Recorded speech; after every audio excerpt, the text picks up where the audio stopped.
The wind arrived first, a living thing with claws that scraped skin from bone. 40 degrees below zero, the kind of cold that transformed breath into ice crystals before they could escape lips already cracked and bleeding. The horizon glowed dull red, not from sunset but from artillery fire 15 kilometers distant, a continuous thunder that had become the soundtrack to retreat. One soldier stood alone at the edge of what remained of the German position, his greatcoat stiff as sheet metal, watching shadows move through the distant tree line. Soviet shadows, always advancing, always closing the distance. His name no longer mattered. In 3 weeks, most names would cease to matter. The only label that would endure was location. Calm. A village of 2,000 souls on the banks of the frozen Lovett River. Unremarkable in every way except one. 5,500 men would gather there to resist what should have killed them all. This story begins not with heroism, but with the simple arithmetic of survival. And the numbers from the very start refused to add up in Germany's favor. The soldier turned from the burning horizon. Behind him, the sound of engines coughing in the cold, metal grinding against metal, voices raised in desperate organization. The retreat had no dignity left. What had marched east 6 months ago with flags and songs now stumbled west with empty bellies and frostbitten feet, pursued by an enemy that seemed to multiply with every verst of Russian soil. Winter had arrived early and angry, as if the land itself had taken sides. The snow that blanketed everything was not peaceful. It was an accomplice to murder. In the east, the war had begun with supreme confidence. Operation Barbarossa, June 1941. 3 million German soldiers, 3,000 tanks, 7,000 artillery pieces, crushing across the Soviet border in the largest invasion history had ever witnessed. The plan was surgical.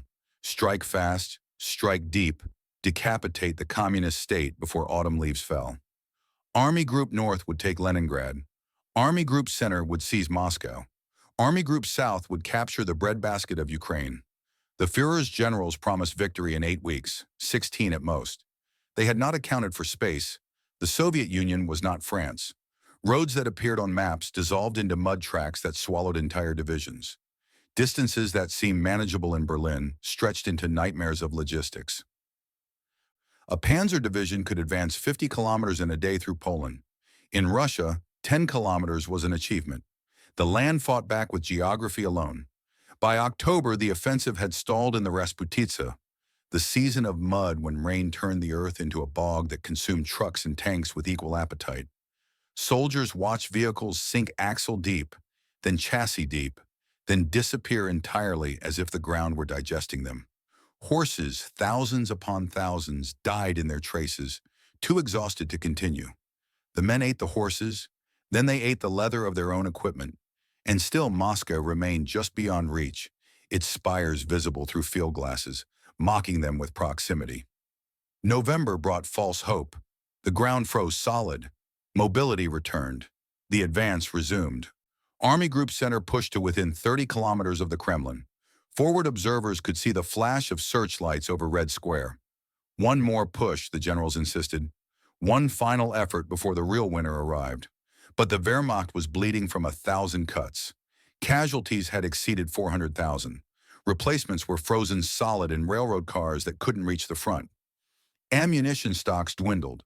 The Luftwaffe, which had dominated Soviet skies in June, now fought for every meter of airspace against rejuvenated Red Air Force squadrons. Then December came, and with it the realization that hell had temperature ranges. What the soldiers had endured in November was revealed as merely cold. December was something else. Temperatures plunged to 30 below, then 40. Oil froze in engines. Bolts shattered like glass when struck. Weapons became clubs because the firing mechanisms no longer functioned.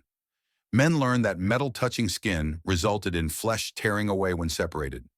Urination became an exercise in speed because exposed flesh froze in seconds. The wounded died not from their wounds but from cold that stopped their blood mid-flow. And then Stalin struck. Operation Winter Storm, December 5th, 1941. Fresh divisions from Siberia, men born to cold, trained in it, equipped for it, smashed into German lines that were already at breaking point. The First Shock Army appeared as if materialized from the blizzards themselves. The 20th Army drove into the flanks. The 10th Army encircled Tula. Along a front of hundreds of kilometers, the tide reversed. The Wehrmacht, which had never retreated since 1939, learned the taste of defeat, bitter, metallic, mixed with frozen blood. Army Group North found itself pushed back from its positions around Leningrad. Army Group Center reeled away from Moscow's suburbs. Entire divisions ceased to exist, not destroyed in single battles, but eroded day by day, fighting rearguard actions against an enemy that never seemed to tire. The Soviet numerical advantage, dismissed by German intelligence as fiction, proved devastatingly real. For every Red Army soldier killed, 3 more appeared. Conscripts from the Asian republics, workers' battalions from the Urals, naval infantry from the Pacific Fleet. Stalin was feeding men into the furnace faster than Germany could burn them. The retreat was not organized withdrawal. It was barely controlled chaos. Units lost contact with each other. Radio communications collapsed as batteries died in the cold. Supply lines stretched beyond breaking. A company that went into defensive position at dawn might find itself surrounded by dusk. Every route west cut by Soviet mobile groups that moved through the forest like wolves. Commanders faced impossible choices: stand and be encircled, or retreat and abandon the wounded. Most chose retreat. The screams of men left behind provided the soundtrack. Trucks that had carried supplies east now carried only the wounded west, packed so tightly that the dead remained standing, frozen in place among the living. Drivers pushed vehicles beyond any reasonable limit because stopping meant death.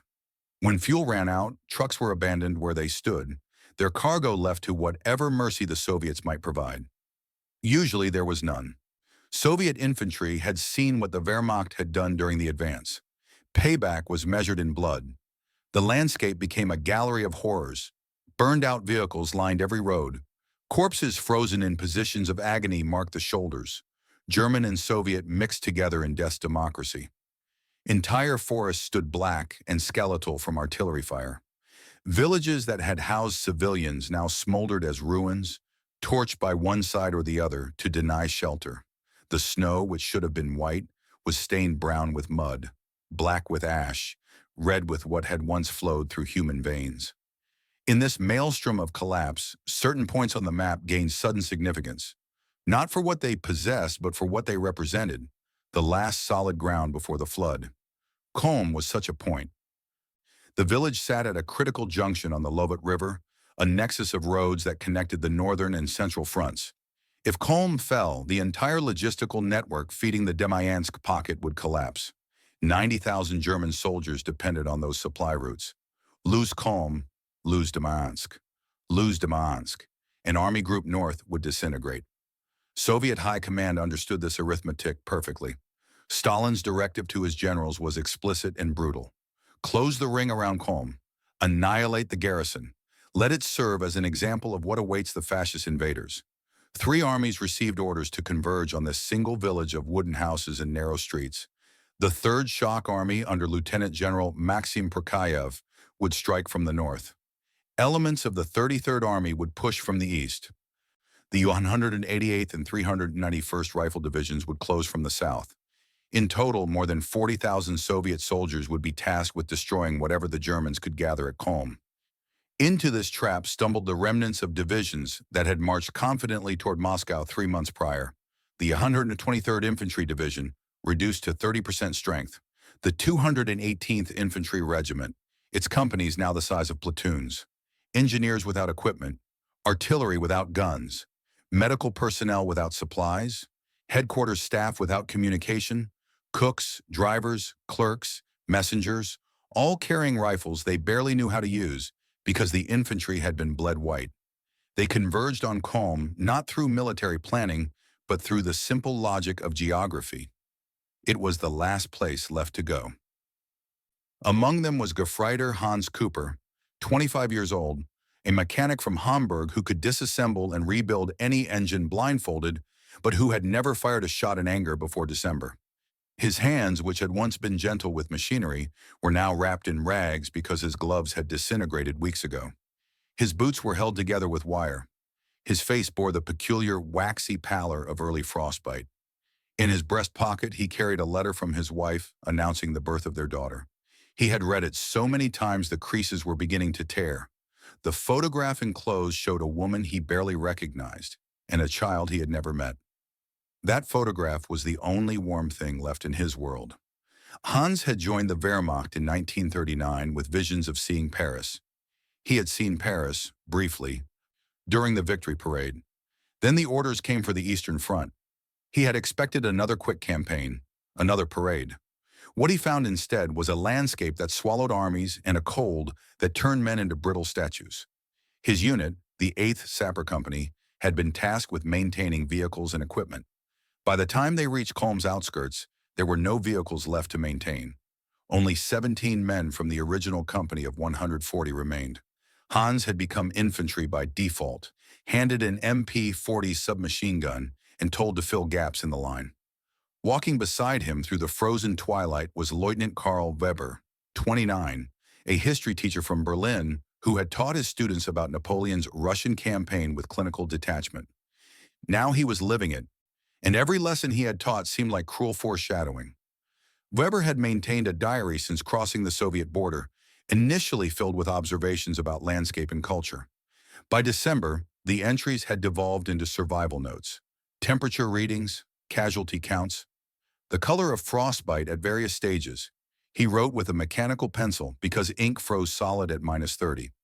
Weber had developed a habit of conversation with Hans during the retreat, finding in the mechanic a kind of genuine humanity that officers' school had trained him to suppress. They spoke of wives, of peacetime plans, of the garage Hans would open after the war, of the students Weber would teach. These conversations were lifelines, reminders that the world beyond frozen Russia still existed. Neither man voiced the obvious question, whether either of them would survive to reach that world. The column they marched with stretched for 2 kilometers, a snake of exhausted men following a road that was more suggestion than reality. The snow on the packed track was stained dark from thousands of boots. Abandoned equipment littered the shoulders. A truck lay on its side, cargo scattered, no one bothering to salvage anything, because carrying extra weight meant death. The wind came in gusts that staggered the weaker men. Some fell and did not rise. Their comrades kept walking. We can't stop for them. Hans spoke the words without emotion, a simple statement of terrible fact. Weber nodded, not trusting his voice. They had already stopped leaving markers for the dead. There were too many. The entire retreat was a mass grave stretching from Moscow's suburbs to wherever the Wehrmacht could establish a stable defensive line, if such a line was even possible. At the column's head rode the man who would transform Kulm from map reference to legend. General Major Theodor Scherer, 52 years old, a Prussian in the old mold, sat his horse with ramrod posture, despite conditions that bent stronger men double. His face was a topographic map of military service. A scar ran from right temple to chin, souvenir of Verdun in 1916. His eyes were the pale blue of Baltic ice. He had survived the Great War's Western Front, had been wounded 3 times, had seen the German Empire collapse and rise again. Nothing in his experience had prepared him for this particular hell. Yet he adapted with the flexibility that separates competent officers from great ones. Scherer had been assigned command of the Kulm sector 72 hours prior, given verbal orders that amounted to, "Gather whoever you can, hold as long as possible, we'll try to send help." He had received these orders without protest, without questions about reinforcements or supplies, because he understood the situation's geometry. Someone had to stand somewhere, or the entire front would collapse into random violence. If that somewhere was Kulm, so be it. His assessment was coldly realistic. The forces gathering under his nominal command were not an army but a collection of survivors. Most were walking wounded. Many suffered from frostbite that would require amputation if they survived long enough to reach proper medical facilities. Almost none had winter equipment. The Wehrmacht's planners, confident in quick victory, had allocated winter gear only for occupation forces. Combat troops were expected to be in warm barracks by Christmas. Instead, they were dying in the snow wearing summer uniforms and hope. Yet Scherer saw something in these hollow-eyed men that military manuals never mentioned. They had endured what should have killed them and kept moving. That kind of stubborn vitality, properly directed, could be weaponized. His task was to provide direction before despair completed what the Red Army had started. The village of Calm appeared through the snow like a mirage. Wooden buildings, barely distinguishable from the white landscape. The church steeple, its orthodox cross tilted from artillery damage, served as navigation point. 2,000 civilians remained in residence, mostly old people and children. The young men had been conscripted, the young women evacuated or fled. Those who remained watched the German column arrive with expressions of weary resignation. Another army, another occupation. The pattern was old even if the particulars varied. Hans and Weber entered Calm on January 12, 1942, part of the initial wave of arrivals. The village was smaller than either had imagined, barely 20 streets arranged in rough grid pattern. Most structures were single-story wooden buildings with steep roofs designed to shed snow. A few stone buildings provided anchors.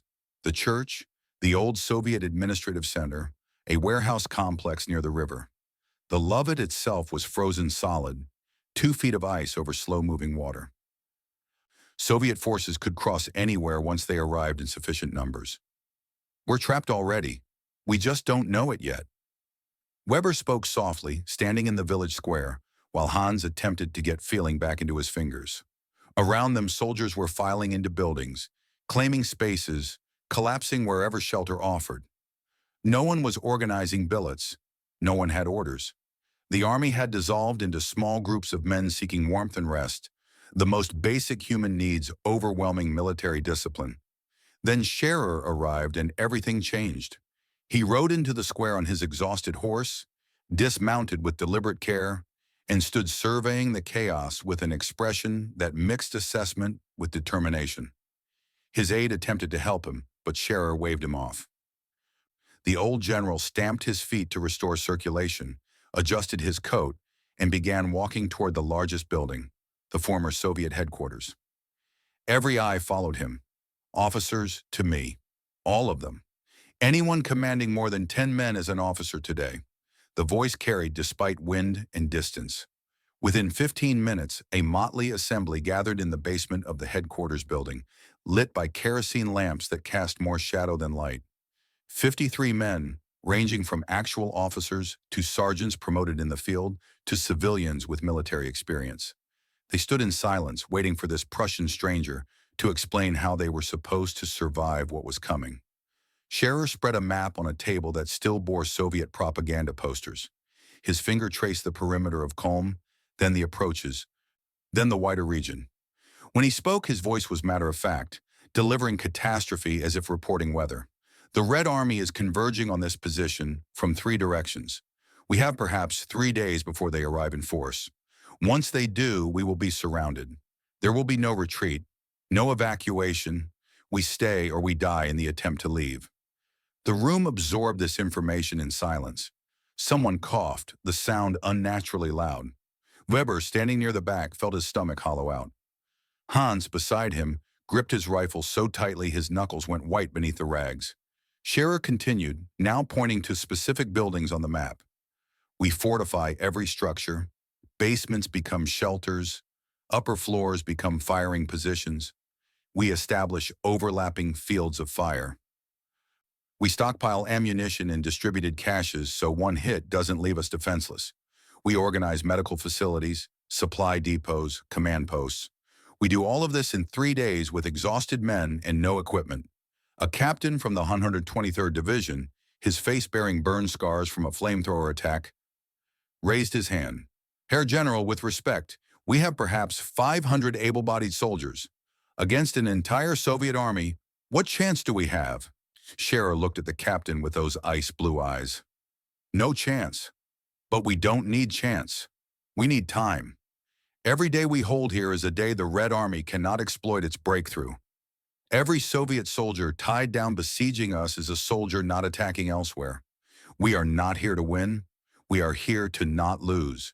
And as long as we breathe, we have not lost. The logic was impeccable and horrible.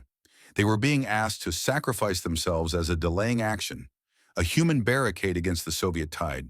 Yet something in Scherer's demeanor, the calm acceptance, the absolute lack of theatrics, lent his words weight that patriotic speeches could never achieve. He was not sending them to die for abstractions. He was asking them to do an impossible job because it needed doing. Weber understood in that moment why men followed commanders into hopeless situations, not from blind obedience but from the desire to measure themselves against impossible standards, to discover whether they could endure what they believed would break them. Scherer was offering a test, and every man in that basement knew they would take it. The next 3 days transformed Culm from village to fortress through effort that bordered on superhuman. Engineers, the few who remained, organized work parties that labored around the clock despite temperatures that dropped to -35. Soldiers who could barely walk found strength to dig trenches through frozen earth, hacking with pickaxes because the ground was too hard for shovels. Every house became a defensive position, windows converted to firing ports, doors reinforced with furniture and frozen earth. Hans discovered that his mechanical skills translated to improvisation. He directed teams in creating makeshift heating systems from ammunition cans, ventilation shafts from stovepipe, firing positions from overturned carts and sandbags filled with snow. The work kept him moving, kept his blood circulating, prevented the cold from claiming fingers and toes. He slept in 2-hour increments, standing up, rifle in hand, because lying down meant risking never getting up again. Weber was assigned to artillery coordination despite having only theoretical knowledge of fire support. The handful of artillery pieces that had made it to Culm, 3 105mm howitzers, 5 80mm mortars, all with dangerously low ammunition stocks, were positioned in cellars with firing angles calculated to cover the main approaches. Weber plotted firing solutions with a mechanical pencil and mathematical training from his teaching days, converting landscape into geometry, buildings into angles of deflection. The civilian population reacted to this militarization with resignation. Some helped, carrying materials or pointing out structural weaknesses in buildings. Others simply withdrew into basements and waited. One old man, Dmitri, 70 years old with a beard that reached his chest, approached Hans while he was reinforcing a wall with frozen logs. "You will die here, German." "We all will." Hans paused in his work, looked at the old man. "Maybe, probably, but not today." Dmitri nodded as if this answer satisfied some internal question. He disappeared into his house and returned with a bundle of rags and a small girl, perhaps 8 years old, with enormous dark eyes. "This is Katya, my granddaughter. When the fighting starts, she will need to hide. I am too old to protect her. You, however, might survive long enough." Hans looked at the child, at Dmitri, at the absurdity of being asked by a Russian civilian to protect a Russian child from the Russian army. Yet the request made a kind of sense that transcended nationality. Dmitri was not asking for mercy from the Germans. He was gambling that self-interest would keep Hans alive longer than principle, and that the child could shelter in that self-interest's shadow. "I'll do what I can." The girl reached into her coat and produced a small piece of black bread, broke it in half, offered one portion to Hans. The gesture was so unexpected, so generous given the universal hunger, that Hans felt something crack inside his chest. He took the bread, shared it with the girl, and for a moment the war receded into background noise. On January 21st, the first Soviet scouts appeared in the forests surrounding Culm. Small patrols, testing defenses, mapping positions, withdrawing before they could be engaged. Scherer ordered his own patrols out to probe enemy strength and returned with reports that drained what little optimism remained. Multiple divisions assembling, armor moving into position, artillery parks being established. The Soviet intent was not just to take Culm, but to obliterate it. January 24th brought the first artillery shells, ranging shots that fell on the village's eastern edge. One struck a warehouse, another the church courtyard. The explosion sent snow geysering into the air, the concussive force felt in basements 3 blocks away. Scherer used these shots to calibrate his own defensive artillery, returning fire not to destroy, but to signal that Culm would resist. The Soviets got the message and began bringing up heavier guns. By January 25th, the noose was visible even to untrained eyes. Soviet positions ringed Kulm in a semicircle from north to south, leaving only a narrow corridor open to the west. That corridor was the final lifeline, a snowpacked trail barely wide enough for a single truck. Supply convoys attempted to use it despite constant artillery harassment. Some made it through. Most did not. The trail became littered with burned vehicles and scattered cargo, a breadcrumb path of failed logistics. Scherer convened another meeting on the evening of January 25th. The same basement, fewer lamps because kerosene was running low. The assembled officers looked worse than 3 days prior, faces hollowed by exhaustion and inadequate rations. Scherer stood before his map, which now showed red markers almost completely encircling the blue marker labeled Kulm. Tomorrow they will close the ring. The last bridge over the Lovat is being prepared for demolition by Soviet sappers. Once it goes, we are completely isolated. Air resupply may be attempted, weather permitting, but we should assume we're on our own. A young lieutenant, barely 20, asked the question everyone was thinking. For how long, sir? How long do we need to hold? Scherer's expression did not change. Until we are relieved or until we are dead. Those are the only timelines that matter. The meeting dispersed in silence. Hans and Weber walked together through streets that now felt claustrophobic despite the open sky. Defensive positions watched from every window. Machine gun nests occupied intersections. The village had transformed into a warren of prepared kill zones. Weber produced 2 cigarettes. Actual tobacco, not the sawdust mixture that passed for smokes. He had been saving them, unsure for what occasion. This moment seemed appropriate. They lit the cigarettes from a burning ember, cupping hands against the wind. You ever think about what we'll tell people if we survive? Hans drew smoke deep, let it warm his lungs before exhaling a white cloud that disappeared into the larger whiteness. I think about my daughter, whether she'll remember me, whether I'll recognize her when I get back. Weber nodded. I think about my students. How I'll explain this. How you teach history after you've lived it. They finished their cigarettes in silence, dropped the butts into snow that hissed and melted into tiny craters. Around them, Kulm settled into its final night of relative peace. Men checked weapons, redistributed ammunition, wrote letters that would never be sent. Some prayed. Others slept the sleep of exhaustion so deep it resembled death. At 4:17 on the morning of January 26, 1942, the sound reached into every corner of Kulm and dragged men from whatever rest they had found. Not the whistle of incoming artillery, something deeper, more final. An explosion so massive it seemed to originate from the Earth's core, rolling thunder that rattled windows and collapsed sections of damaged buildings. Weber was on watch in the church tower when it happened. The flash lit the western horizon orange for 3 full seconds. Then the sound arrived, a physical force that made the stone structure vibrate. He grabbed the field telephone, cranked the handle frantically. The bridge is gone. Across Kulm, officers and soldiers processed this information with the speed of men who had been expecting it, yet dreading its confirmation. Scherer, asleep in full uniform on the floor of his headquarters, opened his eyes and spoke to the aide who burst into the room. And so it begins. Sound assembly. All positions manned. Hans emerged from the basement shelter, where he had been sleeping with 20 other men, weapon in hand, moving on autopilot toward his assigned position at a barricade on Bolshaya Street. The cold hit him like a physical blow after the relative warmth of the packed shelter. Above, the sky was beginning its grudging transition from black to gray. Not dawn, just less dark. Soviet artillery opened fire at 5:30, systematic bombardment of Kulm's perimeter. Not the ranging shots of previous days, but sustained fire designed to suppress and demoralize. Shells walked up and down the streets, searching for targets. A house on the northern edge took a direct hit, walls exploding outward in a spray of timber and plaster. Men who had been sleeping inside had no chance to scream. By 8 the bombardment ceased, replaced by a silence more menacing than the thunder. In that silence, observers reported movement on all sides.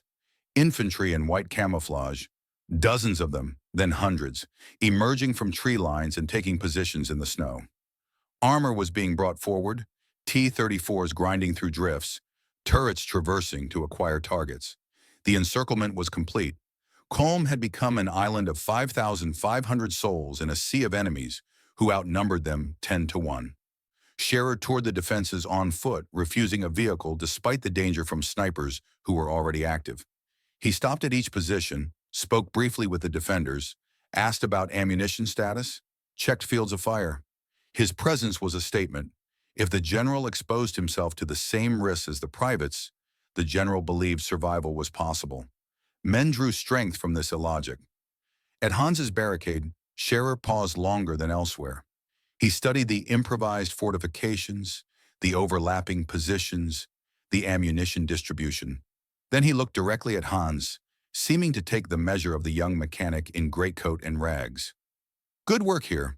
When they come, they'll pay for every meter. Hans managed a nod, not trusting his voice. Scherer moved on, leaving behind the faint impression that maybe, impossibly, they might endure what was coming. The morning dragged into afternoon without attack. Soviet forces continued to mass, artillery pieces continued to arrive, but the assault itself was delayed. Weber, watching from his command post, understood the psychology. Let the defenders stew in their fear. Let them imagine what is coming. Break them mentally before breaking them physically. It was sound doctrine applied with Russian patience. As twilight approached, bringing with it temperatures that would drop below -40, Scherer gathered his senior staff for what would be the last organized meeting before chaos descended. The map on the wall now showed Kulm as a tiny island of blue, completely surrounded by red. Every road was cut, every trail blocked. The frozen river, which might have provided an escape route, was watched by Soviet machine gun positions every 100 meters. Gentlemen, we are now officially besieged. The situation could not be clearer. The enemy controls everything beyond our perimeter. We control approximately 1.8 square kilometers of frozen Russia. Supplies are sufficient for 30 days on reduced rations. Ammunition for 15 days of heavy combat. Medical supplies are already inadequate. Casualty evacuation is impossible. Reinforcement is unlikely. He paused, letting the catalog of disadvantages sink in. Then his voice hardened, acquiring an edge that had been absent before. But understand this. As long as one of us breathes, Kulm does not fall. Not to artillery, not to assault, not to cold or hunger or fear. We hold because holding is what remains when all other options are exhausted. You will communicate this to your men, not as hope, but as fact. We are here. We stay here. Everything else is enemy propaganda. The officers filed out, returning to their positions as darkness completed its conquest of the day. Hans and Weber stood together on a street corner, breathing clouds of vapor, watching the last light fade from the western sky. In the distance, barely visible through the murk, Soviet campfires began to appear. Dozens, then hundreds, a necklace of flame encircling Kulm's throat. Weber's voice was barely a whisper. We're truly alone now. Hans didn't respond immediately. When he did, his words carried a conviction that surprised even himself. Not alone. We have each other. We have 5,000 others. As long as that's true, we have a chance. Somewhere in the darkness, a soldier began to sing. A folk song from Bavaria, soft and melancholy. Others joined, voices blending in harmony that defied the circumstance. The song drifted across frozen streets, into shelters where men huddled against the cold, out into the night where it died against the wind. For 3 minutes, Kulm was not a fortress, but a community, bound by something stronger than military discipline. The singing stopped. Silence returned, heavy with anticipation. In his headquarters basement, Scherer stood before the map, alone, studying the dispositions with the concentration of a chess master facing an impossible position. Outside, the temperature dropped another degree. The wind picked up, carrying with it the smell of distant fires and the promise of violence. At 11:47 that night, a runner burst into Weber's command post, face white with something beyond cold. Sir, radio intercept. Soviet frequencies. They're laughing. And then orders. Direct translation.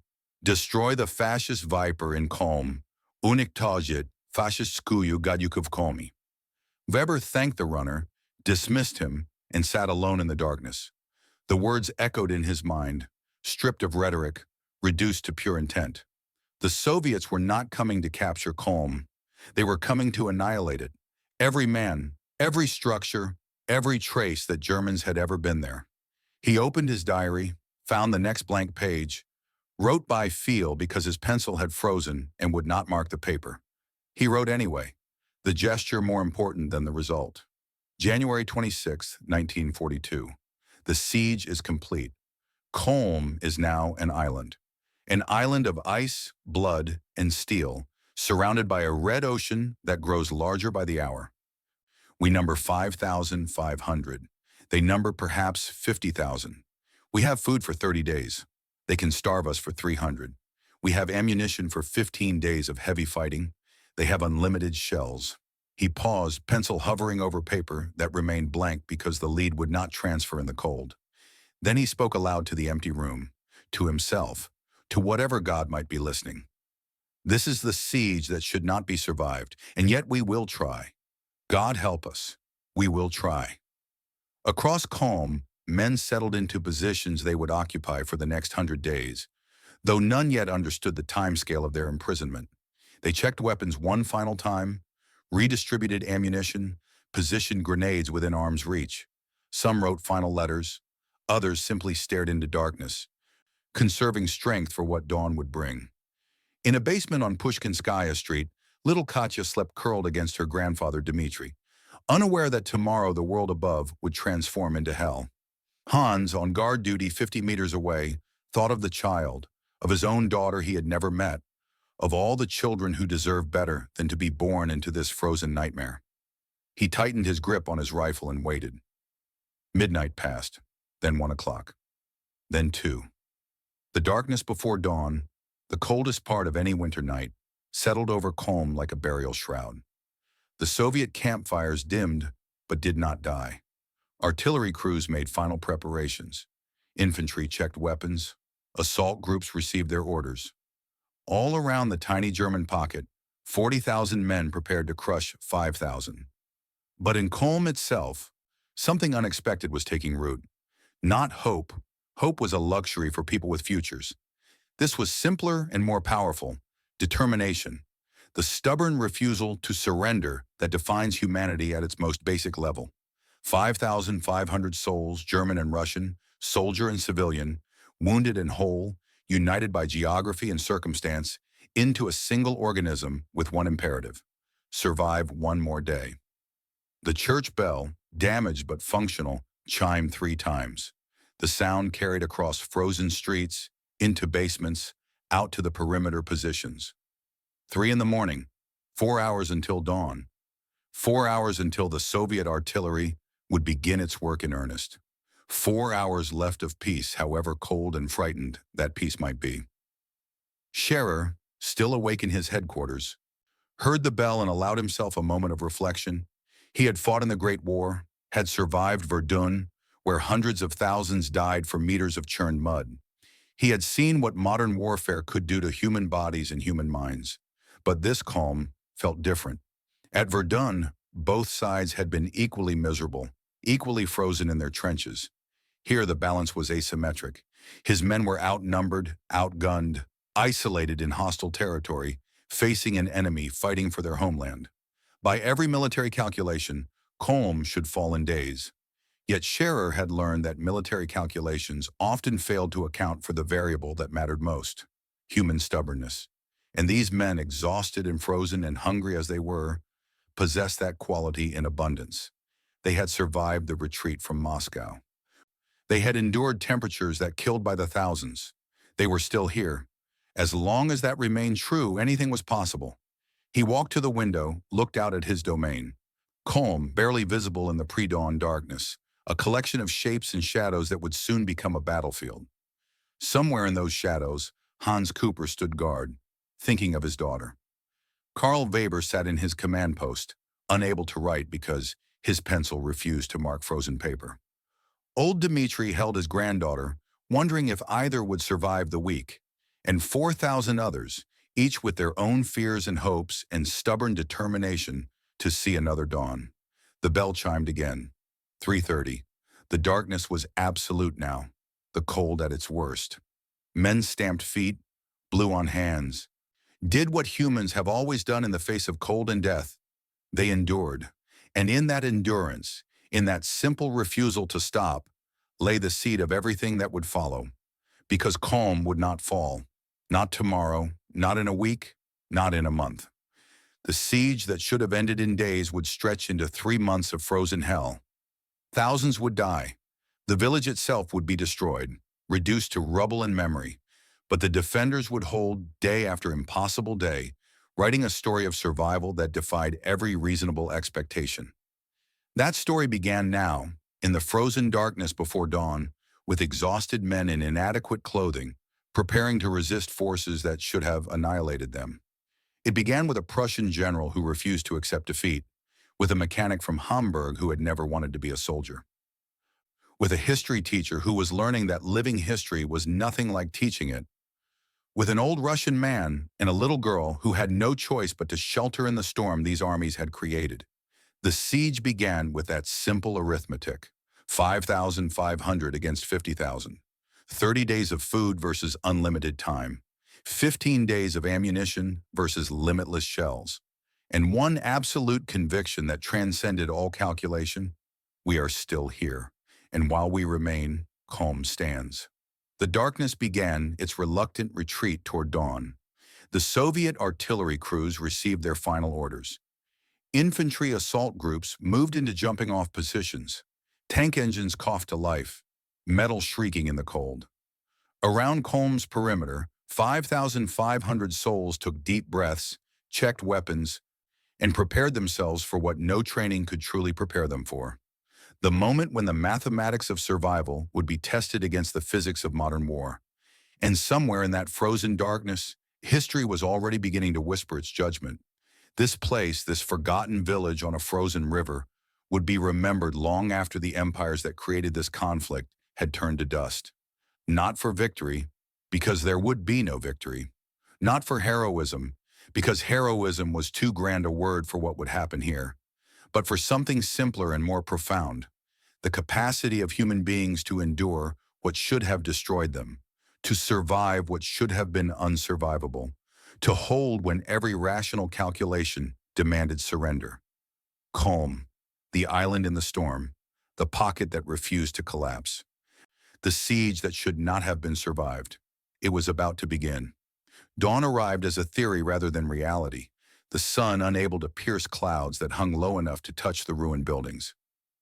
At 5:48 on the morning of January 27th, hell announced itself with mathematics. 100 artillery pieces firing simultaneously across a front of less than 2 kilometers. The sound was not sound, but physical force. Air molecules compressed into hammers that struck eardrums and internal organs with equal brutality. Weber had been standing in the church tower when the bombardment began, field telephone in one hand, the other braced against stone that immediately began to vibrate. The first shells impacted on Kulm's eastern perimeter, orange flowers blooming in the gray morning. Then the western edge, then the center. The Soviets were not targeting specific positions. They were erasing the village from existence. 122mm howitzers sent shells on flat trajectories that punched through walls before exploding. 152mm guns fired from positions 3 kilometers distant, their projectiles arriving with whistles that gave 1 second of warning before detonation. Mortars dropped their loads almost vertically, falling into streets and courtyards where they fragmented into thousands of steel shards. In 47 minutes, 1,800 shells fell on an area smaller than most city parks. A house on Bolshaya Street, reinforced 3 days prior by Hans and his team, took a direct hit from a 152mm round. The structure didn't collapse so much as disintegrate, walls atomizing into splinters and dust. 12 men had been sheltering in the basement. The explosion sealed them beneath rubble that would require days to excavate. No one had days. The men remained entombed, their screams audible to nearby positions for 6 hours before silence claimed them. The Orthodox church bell, already damaged, began to ring on its own. Each nearby explosion set it vibrating, producing a mournful toll that echoed across Kulm with the rhythm of a funeral dirge. Weber watched it swing in the tower 20 meters below his position, metal striking metal in counterpoint to artillery concussions. Men would later call it the death bell, and the name fit perfectly. It rang for the dying and would continue ringing for months. When the bombardment ceased at 6:35, the silence felt like deafness. Men emerged from shelters with blood running from their ears. The capillaries burst by overpressure. The village had been transformed. Entire blocks that had stood intact now resembled archaeological ruins. Streets were cratered, some holes deep enough to hide a man. The smell of high explosive mixed with pulverized masonry created a fog that burned lungs and eyes. Weber descended from the tower on legs that barely supported him. His entire body felt bruised from the inside out, muscles aching from tension and concussive force. At the tower's base, he found two sentries. One was conscious but staring at nothing, shell-shocked into catatonia. The other had bled out from both ears, dead without a visible wound. Then the real attack began. From the northern tree line where frost-covered pines stood like ghostly sentinels, shapes materialized. White against white, Soviet infantry in winter camouflage moving at a pace that seemed impossible in the snow. They came without war cries initially, without the "Ura" that German soldiers had learned to fear. They simply came, a tide of armed men pouring toward defensive positions that were still recovering from the bombardment. The 391st Siberian Rifle Division led the assault, men from Yakutia and Buryatia, who had been born to cold that would kill Europeans in minutes. Their padded coats were pristine white. Their faces, wrapped in scarves against the -40 temperature, showed only eyes that held no mercy. Behind them came penal companies. Convicts promised redemption through blood. These men carried no winter clothing, advancing in summer uniforms, because their commanders considered them expendable. They would die regardless. Better they died drawing German fire than consuming Soviet rations. Machine guns opened fire from Kulm's perimeter, the MG-34s producing their characteristic sound, like fabric tearing at industrial speed. The noise was continuous, overwhelming, punctuated by the deeper bark of rifles and the hollow thump of stick grenades. The first rank of Soviet infantry went down as if choreographed, men dropping into snow that immediately stained red.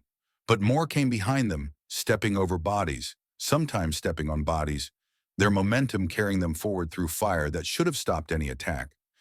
Hans Cooper was at his barricade on the northern approach when the assault reached his position. 300 meters of open ground separated Soviet jumping-off points from German defenses. The machine gunner to Hans's right fired in disciplined bursts, barrel already glowing despite the cold. The gunner's loader fed belts, hands moving with the mechanical precision of someone who had transcended fear into pure function. Hans fired his MP-40 in short bursts, not aiming at individuals but at the mass, because targeting individuals in that swarm seemed pointless. At 200 meters, the Siberians began running, their voices finally finding release. "Za Rodinu!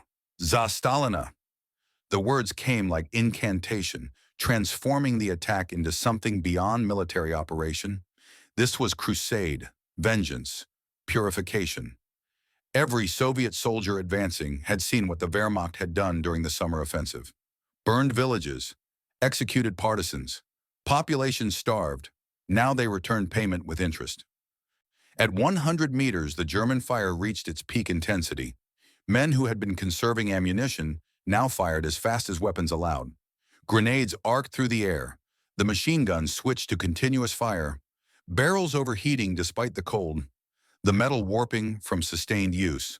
Soviet casualties became carpet, layers of dead and dying covering the snow in patterns that resembled abstract art rendered in red and white.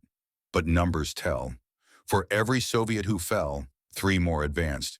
Some leapt over the barricades before defenders could react, landing in positions designed to keep enemies out, but equally effective at trapping occupants in. Hand-to-hand combat erupted in a dozen places simultaneously. Bayonets found flesh, rifle butts crushed skulls. Men wrestled in snow-stained dark, fighting with the desperation of animals in traps. Hans's MP-40 emptied its magazine. He reached for another, found none remaining. The soldier beside him went down with a bayonet in his throat, the Soviet wielding it, already turning toward Hans. No time for thought. Hans grabbed his entrenching tool, the short-handled shovel every soldier carried, and swung with all the strength terror provides. The sharpened edge caught the Soviet soldier in the temple. The man dropped. Another appeared. Hans swung again. The shovel connected with a jaw, shattering bone. A third Soviet came over the barricade. This one carried a PPSH submachine gun, but at this range it was club. Hans ducked the swing, drove the shovel's point into the man's abdomen, twisted. The Soviet screamed and fell backward. For 90 seconds, Hans Cooper fought with the entrenching tool. A mechanic from Hamburg transformed into something primal. He killed 3 men in that minute and a half, wounded 2 others, held the barricade alone while the defenders on either side engaged their own desperate struggles. Then a 4th Soviet soldier came from his blind side, bayonet extended. Hans turned too late. The blade entered just below his ribs, angled upward, found his lung. He felt the impact more than pain, a shocking coldness spreading through his chest. His hands released the shovel, his knees folded. The last thing he saw was sky, gray and indifferent. The Soviet who killed him fell seconds later to rifle fire from a German reinforcement team. The soldier beside Hans, a Saxon named Müller, dragged Hans backward into partial cover, but the wound was mortal. Blood came from Hans's mouth, bright red and frothing.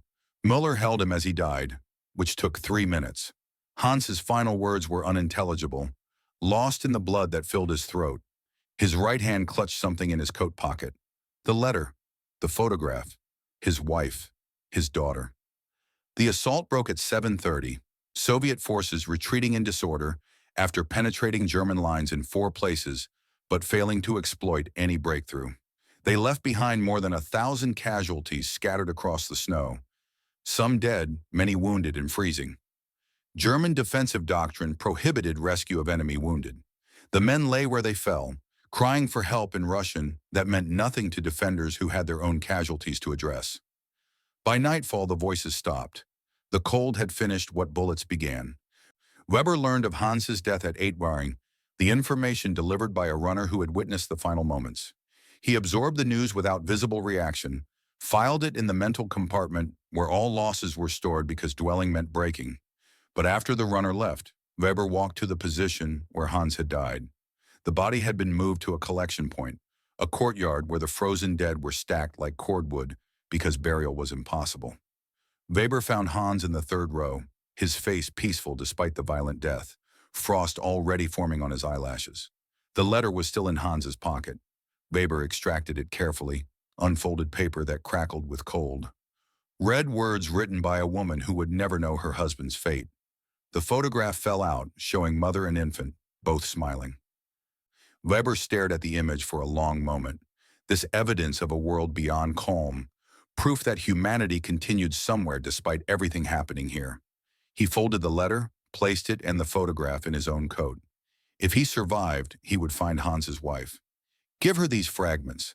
Tell her that her husband died fighting, which was truth, though what purpose that truth served Weber could not imagine. January 28th brought the realization that the noose was tightening from survival challenge to death grip. Aerial reconnaissance conducted by a brave or foolish Luftwaffe pilot in a Fieseler Stork confirmed what observers on the ground suspected. The perimeter had shrunk. Soviet forces now occupied positions that had been German-held 2 days prior. The pocket measured 1,800 meters east to west, 1,200 meters north to south, an area smaller than many farms, holding 5,500 increasingly desperate souls. The last functional radio, a battered, torn .efu.b device powered by a hand-cranked generator, crackled to life at 11 Howin with a transmission from Army Group North headquarters. The signal was weak, breaking up every few words, but the message was clear enough. Calm surrounded all sides. Hold position. Luftwaffe will attempt resupply. Courage, then static. The operator cranked harder, achieving nothing but mechanical grinding. The antenna had been damaged by shrapnel during the morning bombardment. Repairs were attempted but failed. Colm's last voice to the outside world went silent. The isolation was now absolute. No one could hear their calls for help. No one could tell them how long they needed to endure. They existed in a bubble of present tense, with only the immediate moment mattering. Scherer convened another conference in the basement that served as headquarters. Fewer officers attended. Some had been killed in the previous day's fighting. Others commanded positions too critical to leave. Those who came bore faces that had aged years and days, eyes sunken, skin tight over bones already prominent from inadequate rations. Scherer spread the updated map, red markers showing Soviet positions now reaching into what had been Kulm's interior. Gentlemen, our current inventory. Ammunition sufficient for 12 days of combat at current expenditure rate. Food for 32 days on minimum rations of 125 grams bread, 1/7 can of meat per man per day. Water from melted snow only. Medical supplies critically low. Morphine exhausted. Sulfa drugs nearly gone. Bandages being reused. 14 horses remain alive. When they die, we eat them. Questions? A captain from the 218th Regiment raised his hand. The civilians, sir. 800 mouths we cannot feed. Permission to... No.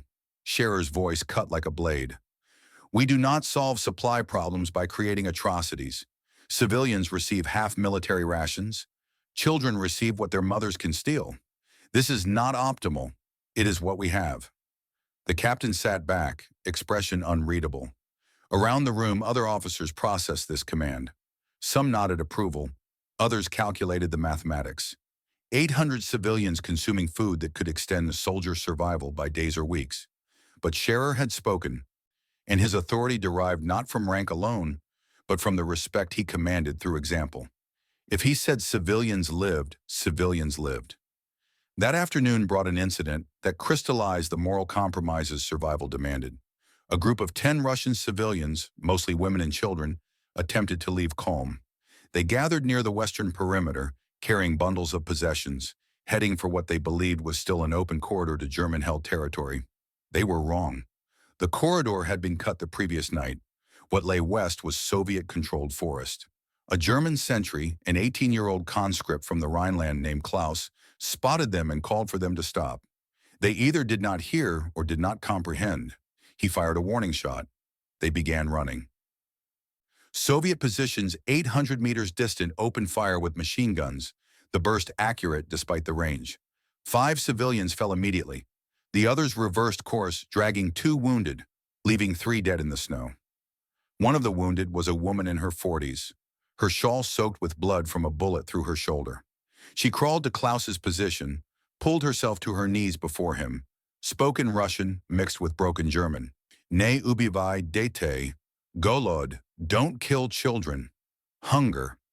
Klaus, who had never killed anyone before being conscripted 8 months prior, stared at this woman begging for her children's lives, and something fundamental broke inside him.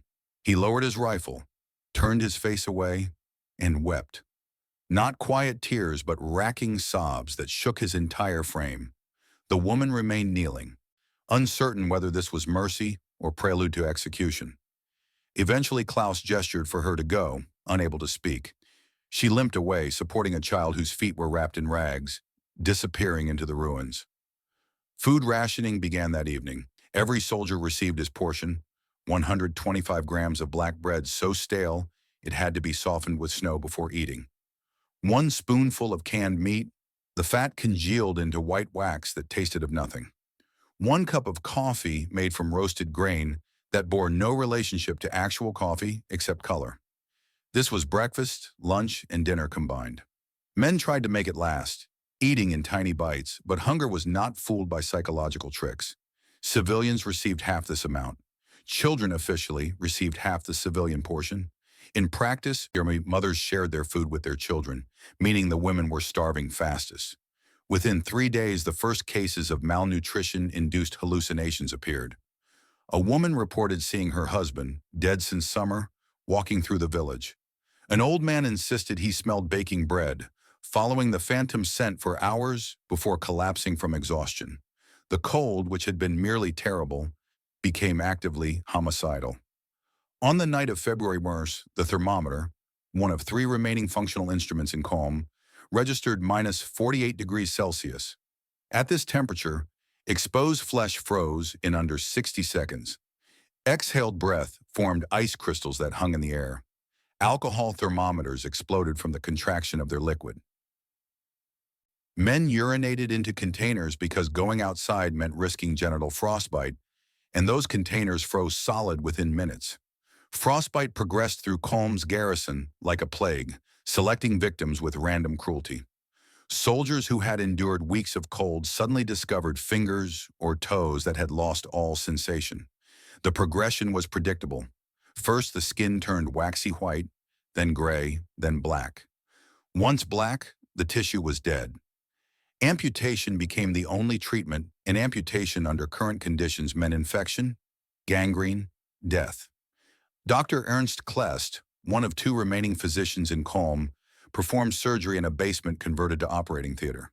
The room was lit by kerosene lamps that provided barely enough light to see the patient. Heat came from a wood-burning stove that created temperature gradients. Near the stove, almost warm, 2 meters away below freezing. Klest worked wearing gloves with the fingers cut off, trying to maintain enough dexterity to handle instruments while preventing his own hands from freezing. The operating table was a door laid across sawhorses.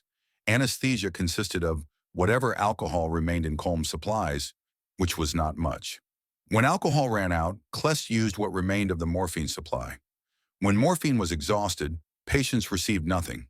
The surgery began with a blow to the head from a rifle butt, rendering them unconscious for perhaps 90 seconds. This was sufficient time to amputate a finger. For larger operations, patients were simply held down by 4 soldiers while Klest worked as fast as possible. The saw was designed for cutting wood, but served for bone after being heated over the stove. Klest made his cuts, the sound of steel on bone audible throughout the basement. Patients who were conscious screamed. Those who were unconscious woke screaming. The amputated limbs went into a barrel in the corner, freezing solid immediately, creating a macabre sculpture of separated body parts. Cauterization was achieved with iron rods heated until they glowed.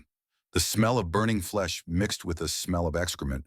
Patients invariably voided their bowels from pain and shock, and the smell of unwashed bodies, creating an atmosphere so foul that even hardened soldiers vomited upon entering. Klest worked 16-hour days, sleeping in 2-hour blocks, eating nothing because his hands needed to be steady, and food made him drowsy.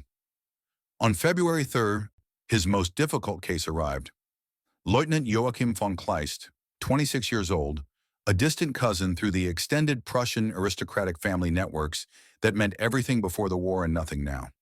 Both of Joachim's feet were black to the ankles, the flesh hard as stone, already beginning to smell of putrefaction despite the cold. Gangrene had set in. Without amputation, he would die within days as the infection spread. Joachim was conscious, lucid, and resigned. He looked at his cousin with eyes that held no hope. "Do it quickly, Ernst. I would prefer to die with my boots on, as a soldier should, but I understand that's not possible. Just quickly." Klest prepared his instruments, such as they were: the saw, the cauterizing iron, bandages that had been used before, washed in melted snow, and frozen until needed again. 2 soldiers stood ready to hold Joachim down. A third had prepared the rifle butt for the knockout blow. Joachim raised a hand.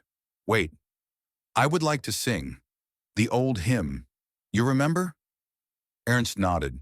The Prussian infantry hymn, taught to both of them as boys in the gymnasium, back when military service was adventure rather than atrocity.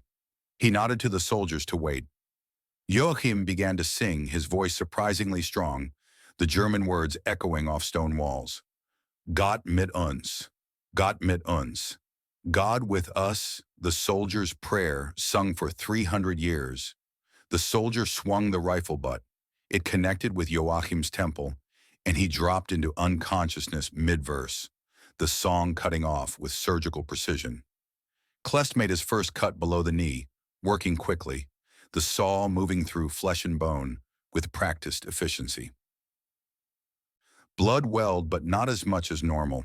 The cold and the damaged circulation meant reduced bleeding. He completed the first leg in 4 minutes, applied the cauterizing iron, smelled the sizzle of cooked meat. Joachim remained unconscious throughout. The second leg took 3 minutes. Klest was working faster now, racing against the moment when his patient would wake. He finished the cut, applied the iron, began wrapping the stumps in bandages. Joachim's eyes opened. For 3 seconds he stared at the ceiling, expression confused. Then awareness returned, and with it pain so intense his back arched, pulling against the soldiers holding him. He managed a single scream before his heart stopped. Just stopped, as if deciding that continuing was more effort than it was worth. Kless tried resuscitation, pounding on Joachim's chest, breathing into his mouth, achieving nothing. After 5 minutes, he stepped back, wiped his hands on a rag already stiff with frozen blood. The soldiers released the corpse, which remained on the table, another addition to the death pile accumulating in the courtyard. Ernst stood motionless, staring at his cousin's face, peaceful now in death, and wondered how many more operations he would perform before joining the dead himself. That night, the temperature remained at -45. Soldiers in defensive positions faced a choice: huddle together for warmth or maintain proper spacing for defensive purposes. Most chose warmth, accepting the risk that a single artillery shell could kill an entire group. 4 men pressed together generated enough heat to stave off hypothermia, their combined body warmth creating a microclimate that meant survival. Conversations in these huddles were minimal. Men conserved energy, drifting in and out of exhausted sleep, taking turns on guard duty that meant staying awake more than actually watching. Weber spent the night in such a group, pressed against 3 other soldiers in a basement on Sovetskaya Street. One of the men, an Austrian corporal, barely 19, shivered continuously despite the shared warmth. Weber removed his own coat, draped it over the boy. "You need it more. I've got enough mass to survive another night." The boy looked at Weber with gratitude so profound it was embarrassing. "Thank you, Herr Leutnant. My mother, she always said angels look after people. Maybe you're an angel."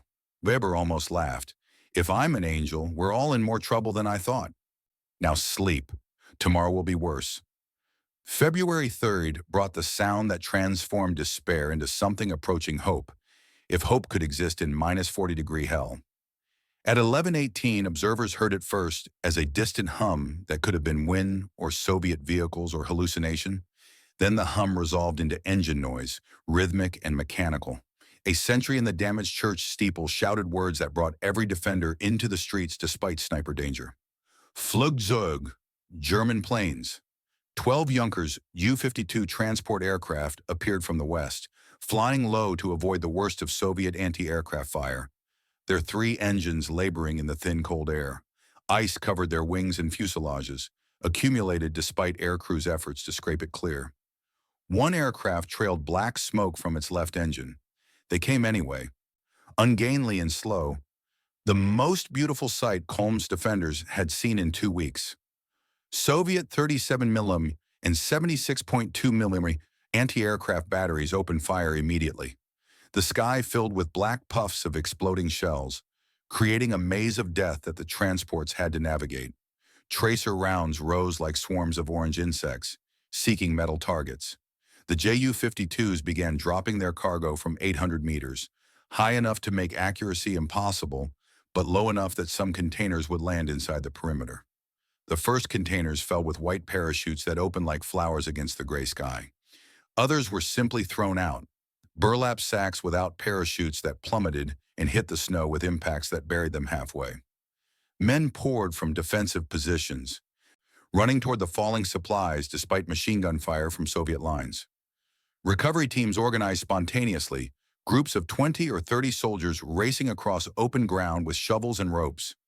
A container fell onto Bolshaya Street, landing with enough force to crater the frozen surface. Soldiers surrounded it, tore open the crate with bayonets in bare hands. Inside, 400 kilograms of black bread, frozen so hard it could break teeth. Men began licking the bread immediately, too hungry to wait, tears streaming down faces burned by cold and sun. Another container landed 400 meters beyond German lines in Soviet-controlled territory. A dozen Germans ran after it, abandoning cover, sprinting through snow that reached their thighs. Soviet machine guns tracked them, fire disciplined and accurate. 5 men fell before reaching the container. The remaining 7 grabbed it, began dragging it back. 2 more died in the return journey, their bodies left behind because stopping meant everyone died. The 5 survivors hauled the container into German lines, leaving a trail of red droplets in the snow. Inside, 98K ammunition, egg grenades, and 2,000 Coca-Cola chocolate bars. The Wehrmacht's standard issue energy ration containing caffeine and pure sugar. Gefreiter Fritz Kurler, a signalman from Frankfurt, found a container that had landed alone, 250 meters from the defensive perimeter. He ran to it while Soviet snipers bracketed his position, bullets kicking up snow around his boots. He reached the container, dropped behind it for cover, pried it open with his bayonet. His hands trembled as he pulled back the canvas wrapping, revealing the contents. Maps. 125,000 topographic maps of the Leningrad region, scale 125,000, printed on expensive paper, beautifully detailed. No food, no ammunition, no medical supplies. Just maps of terrain the defenders of Kulm would never see because they would die here before this siege ended. Fritz sat in the snow behind his container of worthless paper, holding one map against his chest, and began to laugh. The laugh was hollow, broken, the sound of a mind beginning to fracture. It transformed into tears, then back to laughter, then to screaming. Two comrades reached him, dragged him back to German lines while he clutched the map like a child with a comfort blanket. They left the remaining 199 maps for the Soviets. In total, the 12 aircraft managed to drop cargo. 7 returned to base. 5 were shot down or disappeared into the clouds trailing smoke, their crews probably dead before impact. What reached Kulm's defenders? 4,800 kilograms of bread, 1,200 kilograms of canned meat, 800 kilograms of fat, 120,000 rifle cartridges, 4,000 stick grenades, 800 kilograms of medical supplies including morphine that made Kleist weep with relief, 3 tons of pressed hay for the last horses, and thousands of letters from home. Scherer ordered an extra ration distributed that evening. 250 grams of bread per man, an entire spoonful of fat, half a Coca-Cola bar. Civilians received proportional increases. For the first time in 2 weeks, the children stopped crying from hunger. In basements throughout Kulm, men ate slowly, savoring each bite, making the meal last 30 minutes instead of 3. After eating, the letters were distributed. Bags of mail sorted by unit, by name, finding recipients who were alive to receive them, or comrades who would store them for men who had died. A Silesian private received a photograph of his wife holding their newborn son, a child conceived during his last leave and born while he fought at Moscow. He stared at the photograph for 10 minutes without moving, then kissed the image, held it to his chest, and sobbed silently while his squad mates pretended not to notice. Weber received 3 letters from his sister, written over the span of 2 months, each more worried than the last. The final one asked simply, "Are you still alive? Please write. Mama cries every night." He had no way to answer, no way to tell them he survived, that he might continue surviving.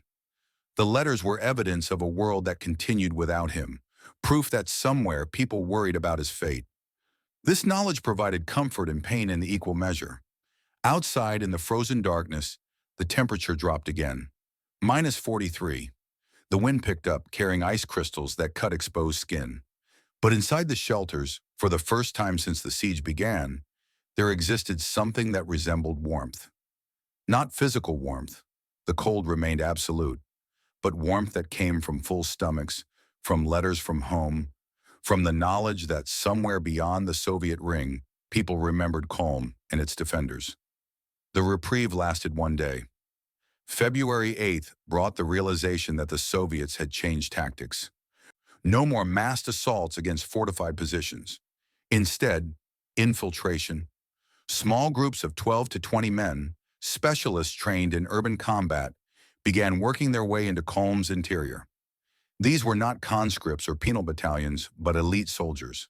Sappers from the 84th Engineer Battalion, Baltic Fleet sailors with striped shirts under their winter camouflage, Siberians from the 249th Rifle Division, who moved through the ruins like ghosts.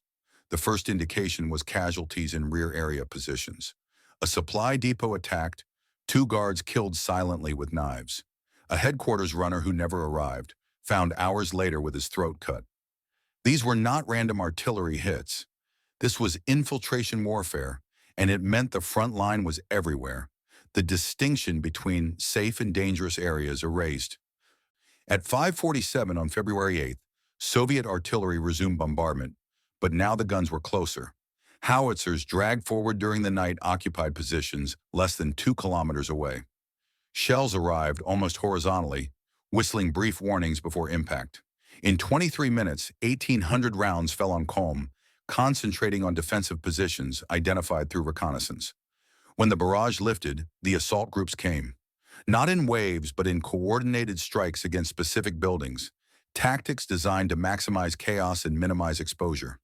Sappers approached through communication trenches dug the previous night, using explosives to breach walls, entering structures from unexpected angles.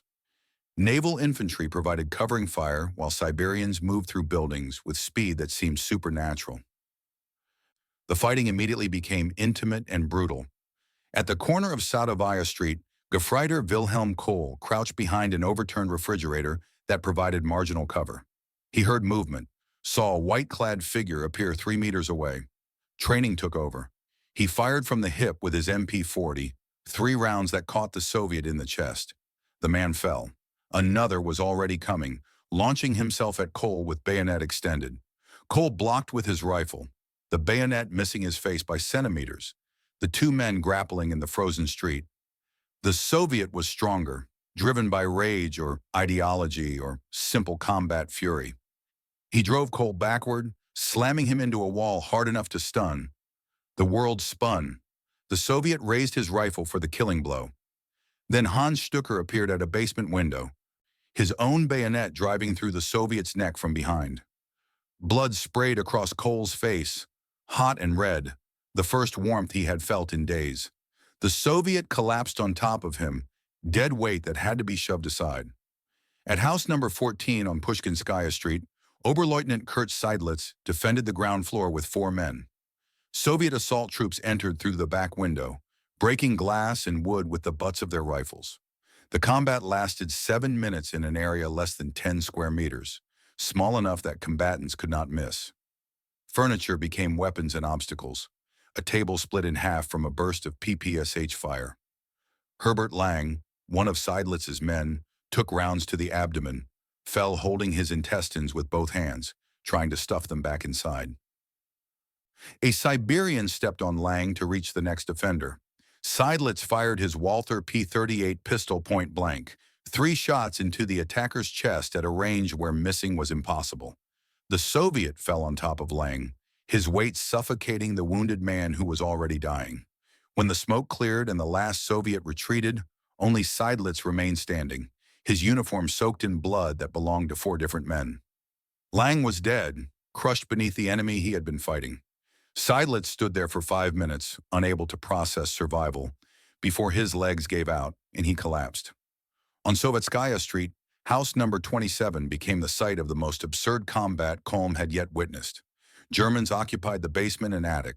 Soviets held the ground floor. The interior staircase had been destroyed, meaning the 2 forces were separated by wooden flooring and plaster ceiling, close enough to hear each other moving, speaking, loading weapons. Someone began hammering on the wall with an axe, trying to create a breach. Germans responded by throwing grenades through the stove opening, the explosions contained by the building's structure, magnifying the force. The blasts opened a hole. Hands and legs were visible in the gap, some attached to bodies, some not. Silence followed.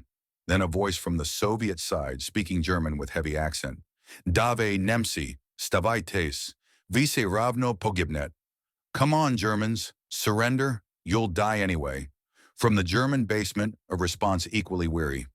Come and Hollands, Iwans. Come get us, Ivans. Neither side advanced. The standoff continued, both groups too exhausted to press the attack, content to hold their respective floors and wait for someone else to break the stalemate. At 2:30 in the afternoon, after 6 hours of fighting that gained and lost ground in increments measured by rooms rather than blocks, Sergeant Major Heinrich Riedel organized the day's most desperate counterattack. Soviets had captured an entire block between Lenina Street and the frozen Lovett River, 180 meters of territory that represented nearly 10% of Kulm's total area. Losing more ground was not sustainable. The pocket was dying by amputation. Riedel, a career soldier whose face bore scars from campaigns in Poland and France, gathered 28 men from 3 different companies. There was no time for planning, no time for reconnaissance. He issued one instruction: throw grenades, then bayonets. Follow me. They emerged from basement shelters like demons from hell, hurling stick grenades through windows of occupied buildings. The explosions were so close that shrapnel struck the attackers themselves. Riedel took fragments in his left arm but kept moving. The assault team went house to house, fighting in stairwells and doorways, where modern weapons became clubs because there was no room to aim. Bayonets found flesh. Rifle butts crushed skulls. Men bit and clawed when weapons jammed or were lost. Franz Meyer, a farmer from Bavaria, killed a Soviet officer with a chair leg, beating him to death when both their rifles were empty and neither could find other weapons. Karl Becker took 17 bayonet and knife wounds but continued fighting, crawling from room to room, shooting Soviet soldiers until he bled out in a doorway, dead but still gripping his pistol. At house number 42 on Lenina Street, the fighting reached its apotheosis of madness. Germans held the basement, Soviets the first floor, the internal staircase destroyed. Both sides decided simultaneously to use explosives to resolve the stalemate. Shaped charges were placed against ceiling and floor, timed to detonate within seconds of each other. When both charges exploded, the building lifted half a meter off its foundation, hung suspended for a moment that seemed to last forever, then collapsed inward, burying everyone inside. When the dust settled, survivors from both sides began digging. The excavation revealed 31 bodies, 19 German, 12 Soviet, crushed together in death's final equality. One survivor was pulled from the rubble, a Soviet lieutenant, both legs shattered, spine probably broken. He was conscious, staring at Riedel with eyes that held no fear, only exhaustion. Ihr seid verrückt. Alle verrückt. You're crazy. All of you crazy. Riedel, covered in dust and blood, nodded slowly. Yeah. Yes, we're crazy. This whole fucking war is crazy. The Soviet lieutenant died 30 seconds later, blood flowing from his mouth in a final exhalation. Riedel stood over the body for a long moment, then turned to his remaining men, 14 out of 28, and gave the only order that made sense. Back to defensive positions. They'll come again tomorrow. By 5:12, the Soviet attack had lost momentum, ground down by casualties that made continued assault counterproductive. They had advanced 220 meters in some sectors, paying for each meter with 3 or 4 men. Their German casualties were proportionally lighter, but still devastating. 187 killed in a single day, 4% of the garrison gone. At this rate, Culm would be empty of defenders within 3 weeks, even if the Soviets never attacked again. The village itself had become unrecognizable. Buildings that had stood intact that morning were now skeletal ruins. Bodies lay in doorways, hung from windows, sat in chairs as if on guard duty, but frozen, solid in death. The snow, compacted and mixed with blood over days of fighting, had transformed into a pinkish-gray paste that clung to boots like glue. Weapons froze in the hands of corpses, fingers still curled around triggers, last acts preserved by cold that permitted no decay. In some positions, defenders used corpses as part of their barricades. The dead froze quickly and served as shields, absorbing bullets that would otherwise kill the living. This pragmatism horrified new arrivals, but became routine for veterans of the siege. Survival erased scruples. The dead served the living. This was the new morality of Culm. As darkness fell on February 8th, Scherer walked the defensive lines.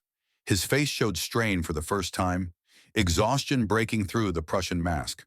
He paused at position after position, touching shoulders, murmuring encouragement that was less words than presence. At one barricade, he found a soldier sitting against a wall, head bowed. Scherer touched the man's shoulder to encourage him. The body fell sideways, dead for hours, held upright only by frost that had frozen him to the wall. In a basement on Pushkinskaya Street, Weber found the young Austrian who had called him an angel 2 nights before. The boy was dead, curled in fetal position, his face peaceful. Hypothermia, most likely. He had simply stopped generating enough heat, and the cold had claimed him while he slept. Weber pulled his coat from the corpse, waist not, and added another name to the mental list of those who would never go home. That night brought no rest. Soviet forces were now close enough that conversations could be heard across no man's land. Coughing, commands shouted. The smell of their campfires drifted into calm, wood smoke mixed with cooking meat that made starving defenders salivate involuntarily. The enemy was within 50 meters in some sectors, close enough that grenades could be thrown between positions, close enough that the two armies shared the same frozen hell. Weber wrote in his diary by candlelight, his pencil finally marking paper because someone had provided a writing implement designed for extreme cold. His entry was brief. February 8, 1942. Hans died on the 27th of January. I learned today. I carry his letter. If I survive, I will find his wife. Tell her. The siege tightens. Every street is front line now. Every house is fortress. Every window is arrow slit. Every cellar may be the last thing a man sees. The Soviets are inside the city, breathing our air, waiting for dawn to finish their work. We are not fighting on a battlefield anymore. We are the battlefield. He closed the diary, extinguished the candle to conserve wax, sat in darkness, so complete he could not see his hands. Around him the sounds of calm at night, men breathing, some snoring, others whimpering in sleep. Distant artillery, the wind carrying snow that would bury them all eventually. And underneath everything, the awareness that tomorrow would bring more of the same, and the day after that, until either relief came or everyone died. The siege was no longer event. It was existence. This frozen hell had become normal. The violence, the hunger, the cold, the death, all of it routine. Men adapted because humans always adapt, even to circumstances that should shatter them. They found reserves of strength they did not know they possessed. They endured because stopping meant dying, and some stubborn part of human nature refuses that final surrender. Culm had shrunk to an irregular horseshoe barely a kilometer in diameter. Every building was either fortress or tomb, many both simultaneously. The living walked among ruins inhabited by frozen corpses, the distinction between the two becoming less clear each day. Soviet forces surrounded them completely, outnumbered them 10-1, possessed unlimited ammunition and replacements while German supplies dwindled toward zero. By every rational calculation, Culm should have fallen. But calculation failed to account for the variable that mattered most. 5,000 men who refused to die on schedule. They would hold one more day, and then another, and another after that. Not from heroism, but from the stubborn arithmetic of existence. We are still here. While we remain, Culm stands. This was the only equation that mattered. The death bell rang 3 times in the church tower, the sound carrying across frozen ruins. 3 in the morning. The temperature had dropped to -46. Dawn would bring more attacks, more casualties, more fighting for buildings and streets that held no strategic value, except that they were all that remained. But dawn was 3 hours distant. For now in the darkness, there was only cold and exhaustion and the knowledge that they had survived another day. That knowledge, small and terrible as it was, would have to be enough. The buildings began their surrender on February 13th, structures that had withstood centuries of Russian winters finally yielding to sustained bombardment and the weight of accumulated snow.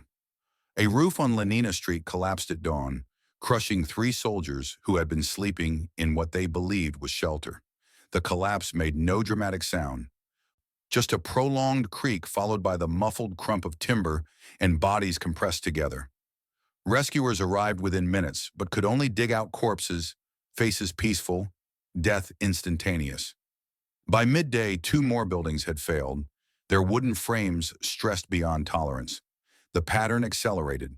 Structures that appeared intact would suddenly sag, walls bowing outward, roofs caving inward, creating cascades of destruction that buried whatever occupied the interior.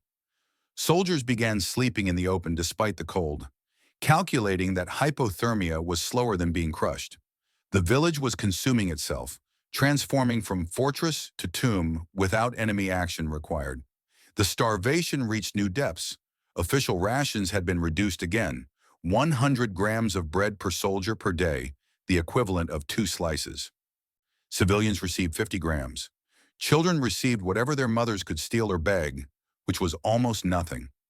Men moved with the deliberate care of the elderly, conserving every calorie, avoiding unnecessary motion.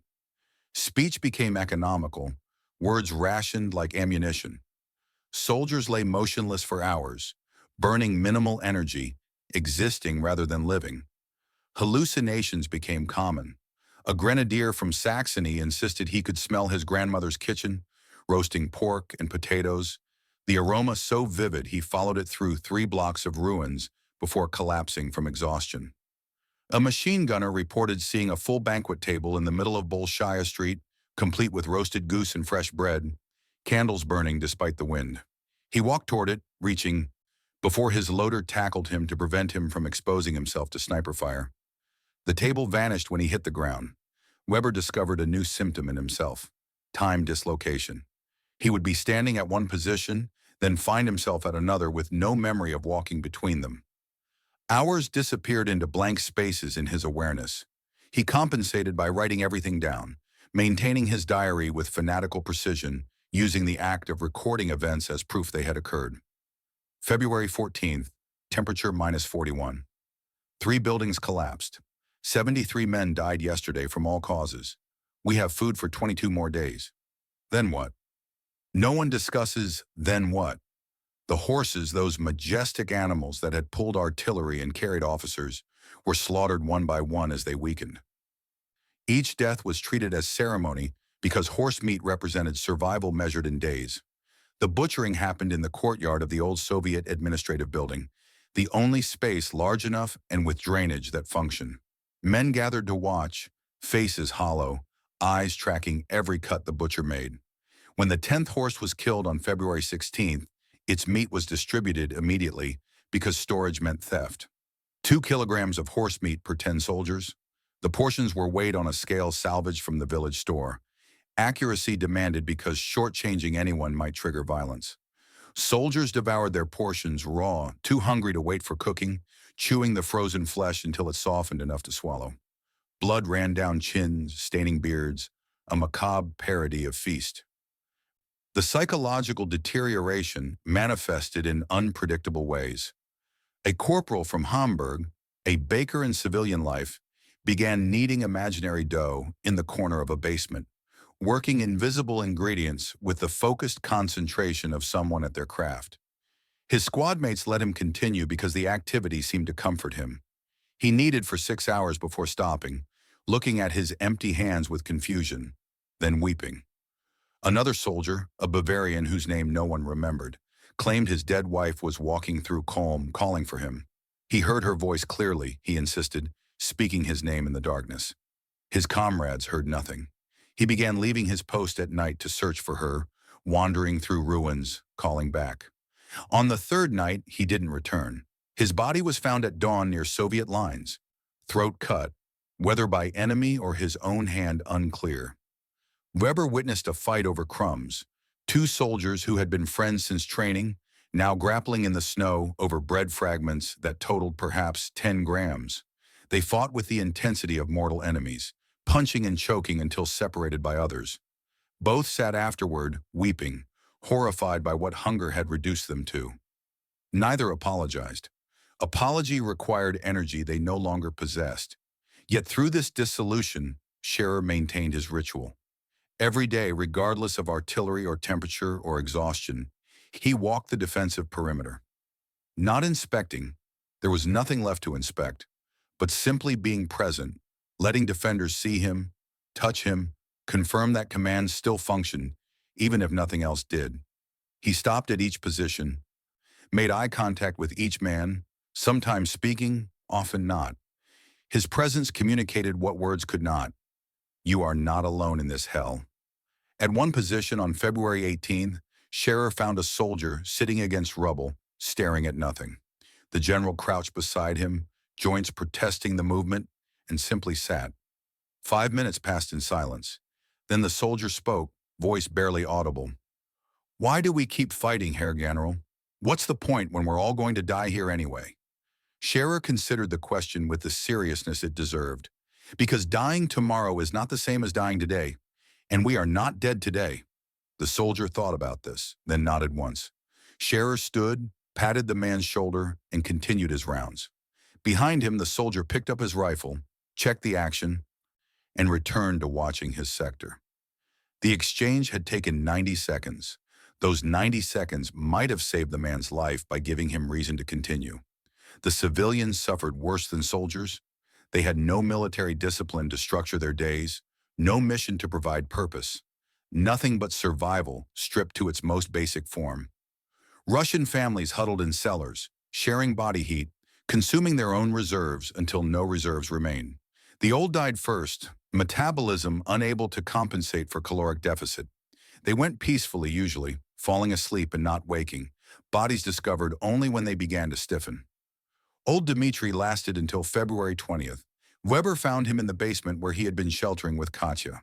The old man sat propped against the wall, eyes closed, beard frosted with ice from his final breaths. Katya sat beside him, holding his hand, not crying because she had no tears left. She looked at Weber with those enormous dark eyes that had seen too much for 8 years of life. Dedushka gone, like Mama, like Papa. Everyone gone. Weber knelt beside her, this child who represented every innocence destroyed by war. He had nothing to offer, no food, no warmth, no comfort that wasn't a lie. So he told her the truth. I can't promise we'll survive, but while we're alive, I'll make sure you have shelter. That's all I can give. Katya nodded, accepting this inadequate offering, because it was more than most received. Weber wrapped her in Dmitri's coat, added her to the list of orphans being tracked by the quartermaster, and arranged for her to shelter with a group of women who still had strength enough to care for a child. It was insufficient. Everything was insufficient, but it was what existed.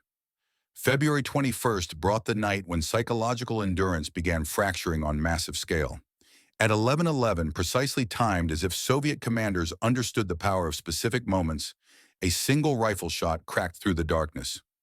Obergefreiter Heinrich Lent, smoking a cigarette in a forward position, jerked backward, a hole appearing in his forehead where none had existed an instant before. Soviet sniper, operating at night, patient enough to wait for the cigarette's glow to provide targeting reference. Lent's comrades didn't dare retrieve his body. They knew the sniper was waiting for exactly that response. 30 minutes later, a 6-man Soviet patrol materialized from darkness, so complete it seemed they were born from it.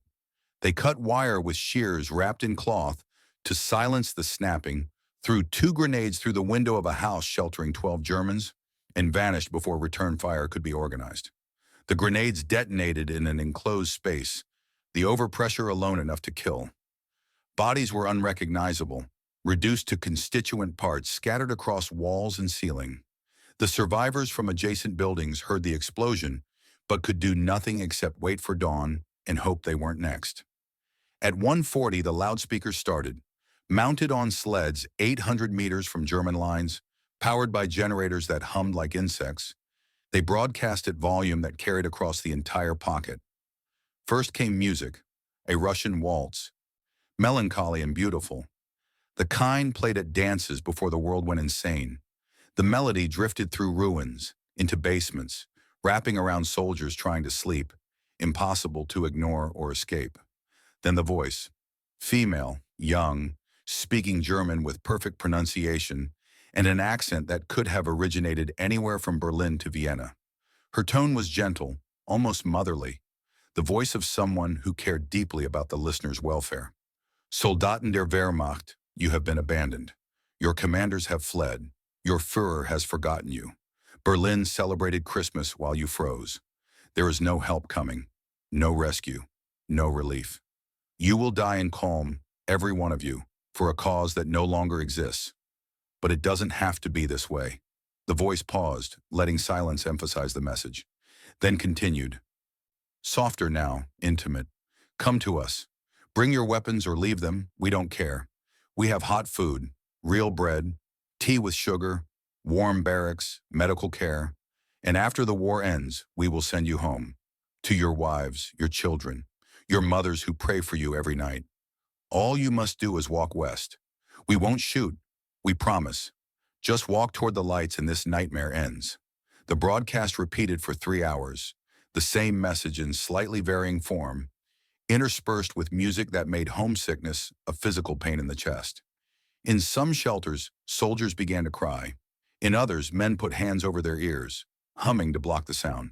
A Bavarian corporal, the one who had lost 3 toes to frostbite, suddenly stood and tried to run outside, screaming, "Ich will nach Hause, I want to go home."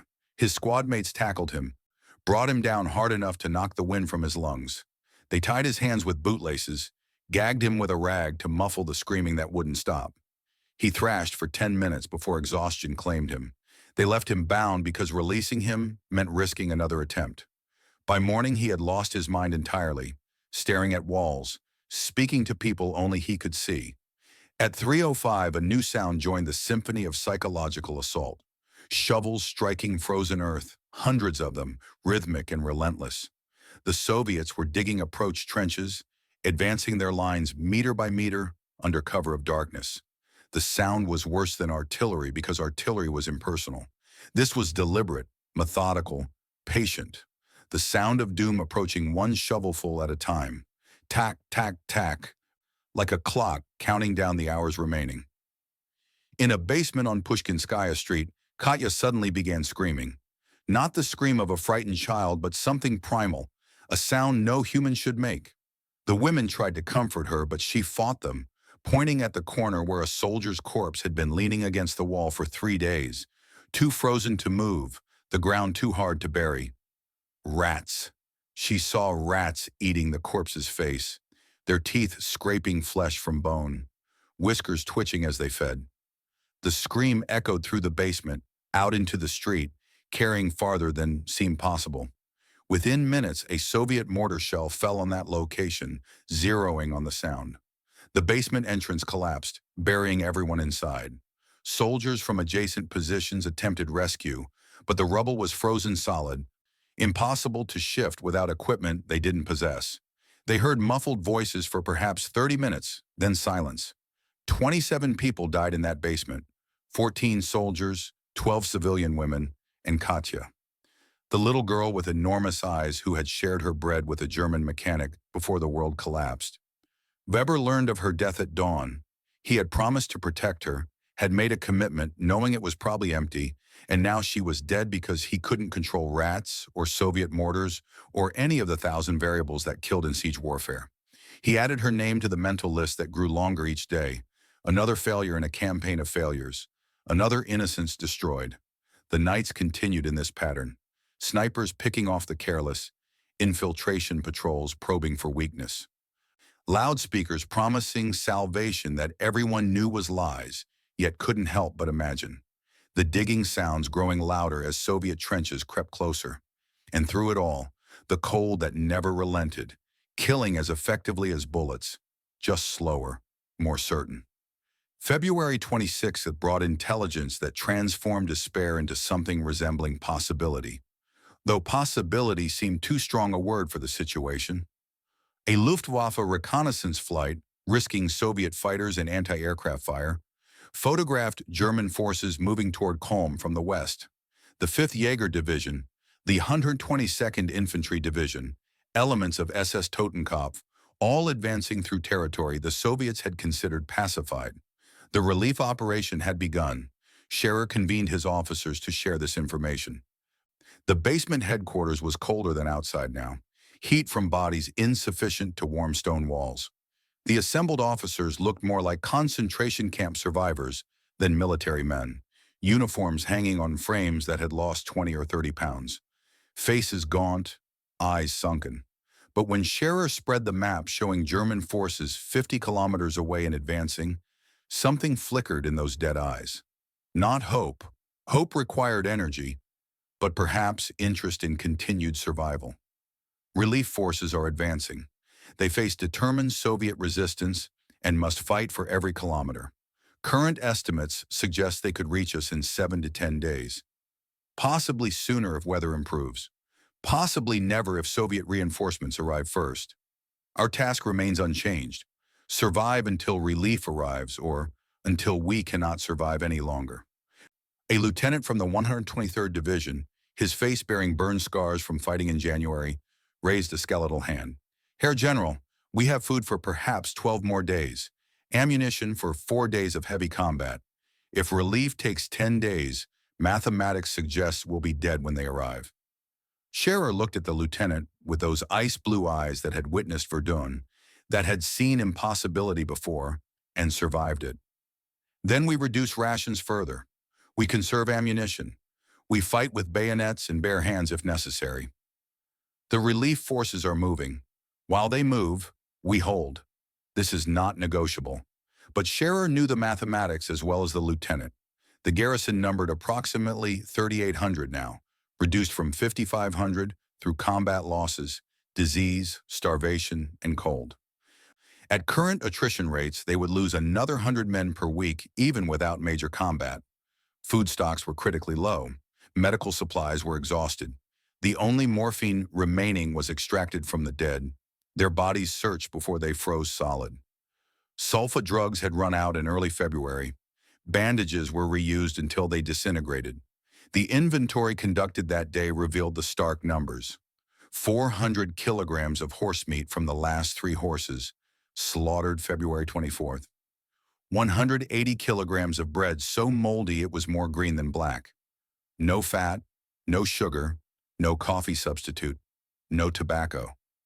Water from melted snow that caused dysentery in 80% of those who consumed it. Ammunition stocks sufficient for perhaps 3 hours of intense combat, after which defenders would fight with bayonets, clubs, or stones. Yet they persisted. The daily routine continued because routine was all that separated men from animals.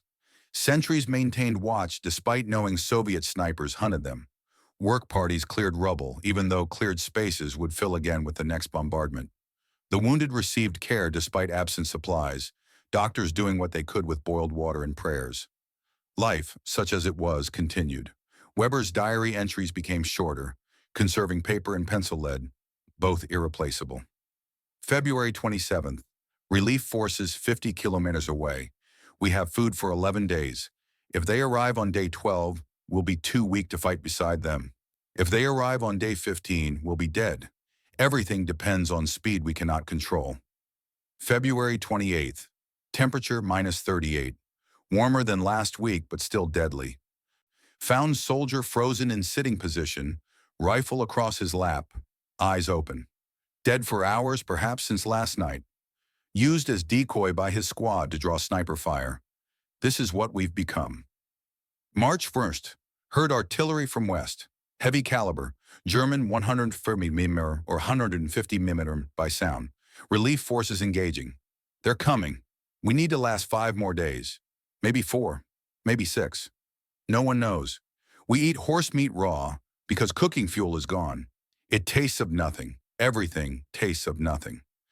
On March 2nd, the Soviet assault intensified, as if enemy commanders understood time was running short to crush calm before relief arrived. Artillery bombardment resumed at levels not seen since late January, 1,800 shells in 4 hours, systematically destroying what remained standing. The Orthodox Church, damaged but functional since the siege began, took multiple direct hits. The tower collapsed, the death bell falling silent mid-toll, crashing through floors until it reached the basement and embedded itself in stone. The assault that followed was Soviet desperation translated to violence. Not the careful infiltration tactics of February, but massed attacks reminiscent of January, human waves supplemented by T-34 tanks that ground through rubble, crushing defensive positions beneath their treads. The defenders fought with everything remaining: bullets until magazines emptied, grenades until crates emptied, then bayonets, then entrenching tools, then hands and teeth and whatever rocks could be thrown. A tank reached Bolshaya Street, the first Soviet armor to penetrate that deep. Its gun traversed, firing high-explosive rounds into buildings at point-blank range, each shot obliterating another defensive position. German soldiers with no anti-tank weapons attempted desperate measures. One soldier, never identified, climbed onto the tank's rear deck, pried open the engine cover, and dropped a stick grenade into the machinery. The explosion disabled the engine but also killed the soldier. The tank crew escaped through hatches, were shot within seconds. By nightfall, the Soviets had advanced 300 meters on the southern perimeter. the deepest penetration since the siege began. German forces counterattacked after dark, fighting house to house again, reclaiming some ground but not all. The pocket had shrunk to barely a square kilometer, so small that Soviet artillery could hit any target within it without adjustment fire. There was no rear area anymore. Every position was front line. Every soldier was forward observer for an artillery strike that could arrive any second.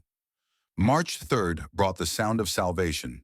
German artillery, close enough that the muzzle flashes were visible on the western horizon. The relief forces had pushed to within 15 kilometers, close enough that their guns could provide indirect support if observers could spot targets. Weber, still functional as artillery coordinator, despite everything, attempted to establish communication. The radio was dead. The signal lamps were destroyed. The only option was colored flares, a primitive system that required Soviet forces not to intercept the signals. At noon, Weber fired a green flare, the code for need fire support. 30 seconds later, a green answering flare rose from the west. Contact established. Over the next hour, using a system so crude it belonged to the previous century, Weber directed artillery fire onto Soviet positions. Red flare meant adjust left. White flare meant adjust right. Green meant fire for effect. The German 150 mm howitzers began landing shells on Soviet assembly areas, disrupting attacks, buying time measured in hours. But everyone understood hours were insufficient. The garrison was collapsing from internal causes, faster than relief could arrive from external sources. Men were falling unconscious at their positions, too weak to continue. The wounded died not from their wounds, but from lack of strength to heal. Disease, dormant during the worst cold, was now spreading as temperatures rose to merely freezing. Dysentery, typhus, pneumonia. The medical staff could only count the dying, unable to treat them. On March 4th, Scherer issued an order that acknowledged reality. All soldiers still capable of combat report to perimeter positions. All wounded unable to fight consolidate in central shelters. All civilians remain in basements and do not emerge for any reason. We are making final stand. God be with us. Weber reported to a barricade on the western perimeter, the direction from which relief would come if it came at all. Around him assembled the ghosts of the garrison that had arrived in January. Men who had weighed 80 kilograms now weighed 50. Uniforms hung on frames that resembled famine victims more than soldiers. Yet they checked their weapons with professional care, distributed the last ammunition, prepared firing positions as if this were training exercise rather than likely final battle. The night of March 4th to March 5th was the longest of the siege. No one slept. Soviet forces launched probing attacks every hour, testing defenses, seeking the weakness that would allow final breakthrough. German forces repelled each attack with decreasing effectiveness. Bullets replaced by bayonets, bayonets replaced by clubs, clubs replaced by desperate hand-to-hand grappling. Some positions changed hands 3 times in that night. German and Soviet corpses piling together in the darkness. At 4:30 on the morning of March 5th, Weber heard something that didn't fit the acoustic pattern of siege warfare. A sound from the west, mechanical and rhythmic. Engines, multiple engines. Not the diesel rattle of Soviet T-34s, but the higher-pitched whine of German vehicles. He stared into the pre-dawn darkness, unwilling to believe, afraid that belief would shatter against reality. Then muzzle flashes appeared, kilometers distant but unmistakable. German weapons, firing at Soviet positions, advancing fire that meant mobile warfare rather than static siege. The relief forces were conducting their final push. The sound of combat grew louder, closer, a tide approaching. And then, visible through the murk, shapes emerging from the western forest. White camouflaged figures, but these moved with purpose different from Soviet assault troops. These were advancing toward calm, not to destroy it but to reach it. Scherer, informed of the developments, issued his final order of the siege. All units, prepare for breakout on my signal. We attack west with everything remaining. Link with relief forces, fight through or die trying. At 6 OIG, as gray dawn light finally penetrated clouds, Scherer fired a red flare, the signal to attack. 400 men, all that remained combat-capable from the original 5,500, emerged from positions they had held for 70 days. They advanced through ruins they had defended meter by meter, past barricades built with their own hands, over ground saturated with the blood of their comrade. Soviet forces, surprised by the suddenly aggressive defenders, initially fell back. Then they rallied, understanding this was the moment that would decide Kulm's fate. If the pocket could be sealed shut before relief arrived, the siege could still be won. The fighting became apocalyptic, all restraint abandoned, both sides knowing this was the final calculation. Weber was in the advance, MP-40 firing until empty, then using it as a club when ammunition exhausted. He crossed the defensive perimeter, passed into no man's land, saw Soviet soldiers falling back toward their own lines. And then, 300 meters ahead, figures in German uniforms advancing from the opposite direction. The relief forces. They were real. They were here. The two groups met in the middle of what had been farmland before artillery turned it into moonscape. Weber found himself facing a Jaeger lieutenant, clean-shaven, uniform intact, face showing shock at the condition of the men he was rescuing. The lieutenant stared at Weber, skeletal, filthy, uniform in rags, face burned by cold and sun, until barely recognizable as human. Mein Gott, ihr seid noch am Leben? My God, you're still alive? Weber looked at this representative of a world beyond calm, a world where men ate regularly and slept in heated barracks and didn't use frozen corpses as building materials, and felt the distance between them as unbridgeable. Yes, we're alive, some of us. The rest are back there. He gestured toward Kulm, or what remained of it. Smoke rose from 100 fires. Buildings that had sheltered thousands were now skeletal ruins. The landscape resembled an archaeological site, something ancient and cursed. The lieutenant looked past Weber at the other survivors filtering through the corridor, and understanding dawned on his face. These were not soldiers anymore.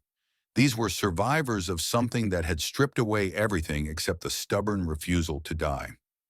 The corridor established on March 5th was 500 meters wide, under constant Soviet artillery and small arms fire from both flanks. Evacuation began immediately. The wounded carried on stretchers, the mobile walking in columns, everyone moving as fast as strength allowed. Soviet forces attempted to close the corridor repeatedly over the next hours, launching attacks that were repelled only through combined efforts of relief forces and the remnants of Kulm's garrison fighting as rearguard. By nightfall, 3,500 men had escaped the pocket. 800 remained inside, too wounded to move or too weak to walk. They would be evacuated over the following days as the corridor widened and stabilized. Some would survive, most would not. The final count would show that of the 5,500 who entered Kulm in January, 3,200 emerged alive. 2,300 died in the siege or shortly after from wounds and disease. A 40% casualty rate over 70 days of siege warfare. Soviet losses were estimated at 12 to 15,000, though exact numbers were never confirmed. The entire operation had been a mathematical atrocity, trading human lives for strategic objectives measured in days of delay. Kulm had held, but the cost made victory meaningless. Weber walked out of Kulm on March 6th, 3 days after the corridor opened, once his presence was no longer needed for coordination. He carried his diary, Hans's letter and photograph, and a burden of memory that would never lighten. Behind him, the village burned, Soviet forces shelling the ruins despite their emptiness, erasing evidence of what had occurred there. He was evacuated to a field hospital 20 kilometers west, where doctors examined him with clinical detachment. 15 kilograms below healthy weight, 2 toes lost to frostbite, chronic dysentery, possible tuberculosis, severe malnutrition, psychological trauma, observed but not diagnosed because combat fatigue was not yet recognized as legitimate medical condition. He was given food, real food, soup and bread and meat that sat in his stomach like stones because his digestive system had forgotten how to process nutrition. He vomited everything for 3 days before his body relearned the mechanics of eating. In the hospital, he wrote his final entries about Kulm. The words came slowly, his hand trembling from weakness and emotion. March 10th, 1942. Out 1 week. Still doesn't seem real. Keep expecting to wake up back in the basement, cold and hungry, artillery falling. But this is real. The clean sheets, the food, the absence of death. They call us heroes. Scherer received the Ritterkreuz mit Eichenlaub. Propaganda shows us as invincible. But we know the truth. There was no heroism, only desperate struggle of humans reduced to extreme limit. We held positions because there was nowhere else to go. His pen paused, considering what more could be said, what truth could be extracted from 70 days of frozen hell. Then he continued. I remember Hans. I remember Katya. I remember Dmitri. I remember the Austrian boy who called me an angel. I remember hundreds whose names I never learned. No one should die as they died. Culm was not victory, it was survival. And survival is not triumph. It is simply not dying for another day. He closed the diary, placed it with Hans's letter in a package he would eventually send to Hamburg, fulfilling a promise made to a corpse frozen in a village courtyard. The letter found its recipient in 1943. Hans's wife, who had remarried believing herself a widow, learned that her first husband had died fighting in a place she had never heard of, for reasons no one could adequately explain. She kept the letter and photograph. Years later, her daughter would find them and learn about the father she never knew. Scherer received his decoration at a ceremony in Berlin, standing before Hitler himself, the hero of Culm, the lion who had held against impossible odds. He accepted with Prussian reserve, saying nothing about the price paid, the men who froze and starved and died in increments. He returned to command, fought through 1943 and 1944, survived the war, and died in 1951, aged 61, having never spoken to his family about Culm. Some things are too heavy to share. Weber returned to Hamburg, found the city damaged by British bombing but still functioning. He could not resume teaching. Standing before students and lecturing about history seemed obscene after living it.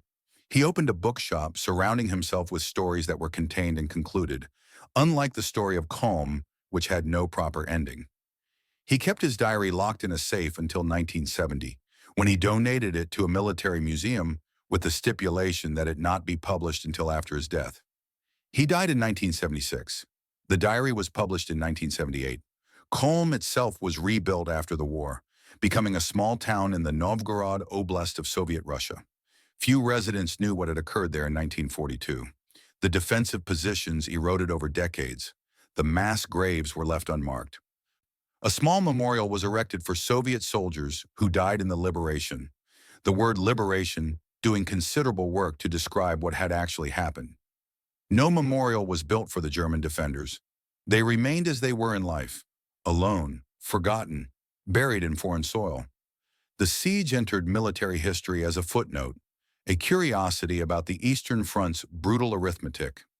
Analysts studied it for lessons about defensive operations, about the importance of air resupply, about psychological factors in isolated garrison morale. But these analyses missed the fundamental truth. Culm demonstrated not the power of military science, but the capacity of humans to endure what should annihilate them. The impossible was not overcome through brilliant tactics or superior weapons. It was survived through desperate stubbornness, through the refusal to surrender when surrender was the only logical choice. The legacy of Culm was not strategic, it was personal, carried by survivors who never escaped its frozen grip. Men who returned to peacetime found themselves unable to explain to those who hadn't been there what it meant to be that hungry, that cold, that certain of death yet continuing anyway. They tried. Veterans' meetings, memoirs, interviews with historians. But words failed to convey the essential experience. How do you explain to someone who has never been truly cold what -48 feels like? How do you describe hunger that makes you hallucinate food? How do you communicate the sound of a death bell ringing in an artillery bombardment? You cannot. The experience remains locked inside those who lived it, a private hell shared only with others who were there. And as those others died, as decades passed and memories faded, Culm became less event than legend. The siege that should not have been survived. The frozen pocket that held when all reason demanded collapse. the village that became tomb and fortress simultaneously. Spring came to calm eventually, melting the snow, revealing what winter had concealed. Bodies emerged from drifts, hundreds of them, German and Soviet and civilian mixed together. Weapons embedded in mud reappeared like archaeological artifacts. The thaw released smells that had been frozen. Decomposition, excrement, burnt wood, all the perfumes of siege warfare. Villagers who had fled returned to find their homes destroyed, their lives obliterated by events beyond their control or understanding. The snow melted. The bodies were buried. The ruins were cleared. Life, such as it could be after such devastation, resumed. Children who would never remember the siege played in streets where men had fought and died. New buildings rose where old ones had fallen. Time, that great eraser, began its work. But the memory persisted, in Weber's diary, in Scherer's decorations, in the nightmares of survivors who woke screaming decades after the event, in the unmarked graves scattered throughout Kulm and its surroundings, in the gap at family tables where fathers and sons and husbands should have sat but never would again. Memory, it turned out, was the one thing that could not be killed by bullets or cold or time.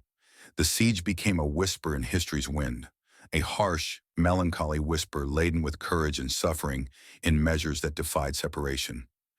It whispered of ordinary men pushed to extraordinary limits, of the price survival demands, of the mathematics that measure human lives against strategic objectives and find the calculation obscene.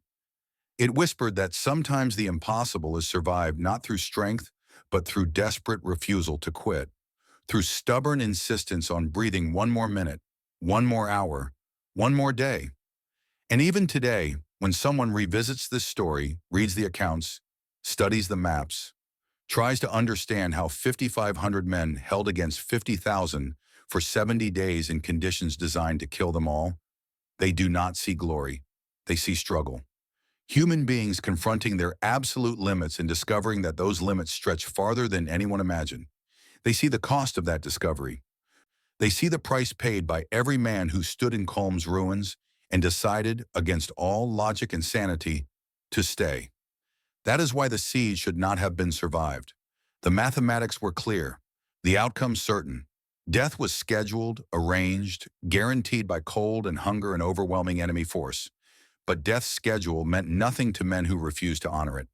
They survived because they chose to, because surrendering felt worse than continuing, because something fundamental in human nature rejects the inevitability of defeat until defeat becomes absolutely unavoidable.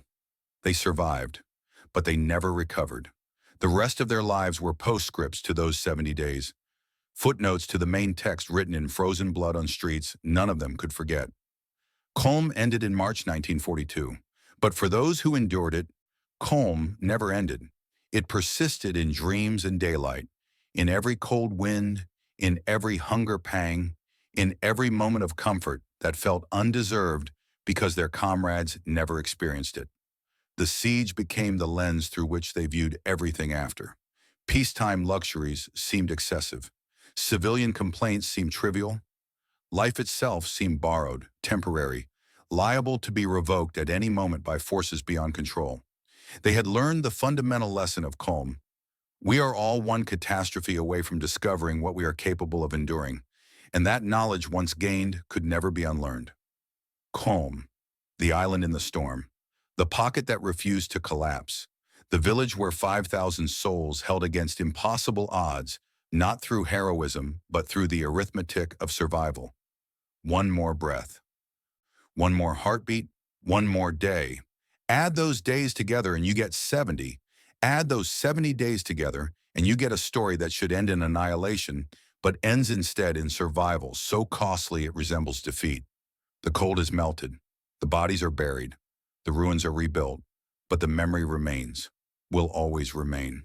Because some experiences are too profound to forget, too significant to dismiss, too terrible to fully comprehend, yet too important to ignore. Kulm is all of these.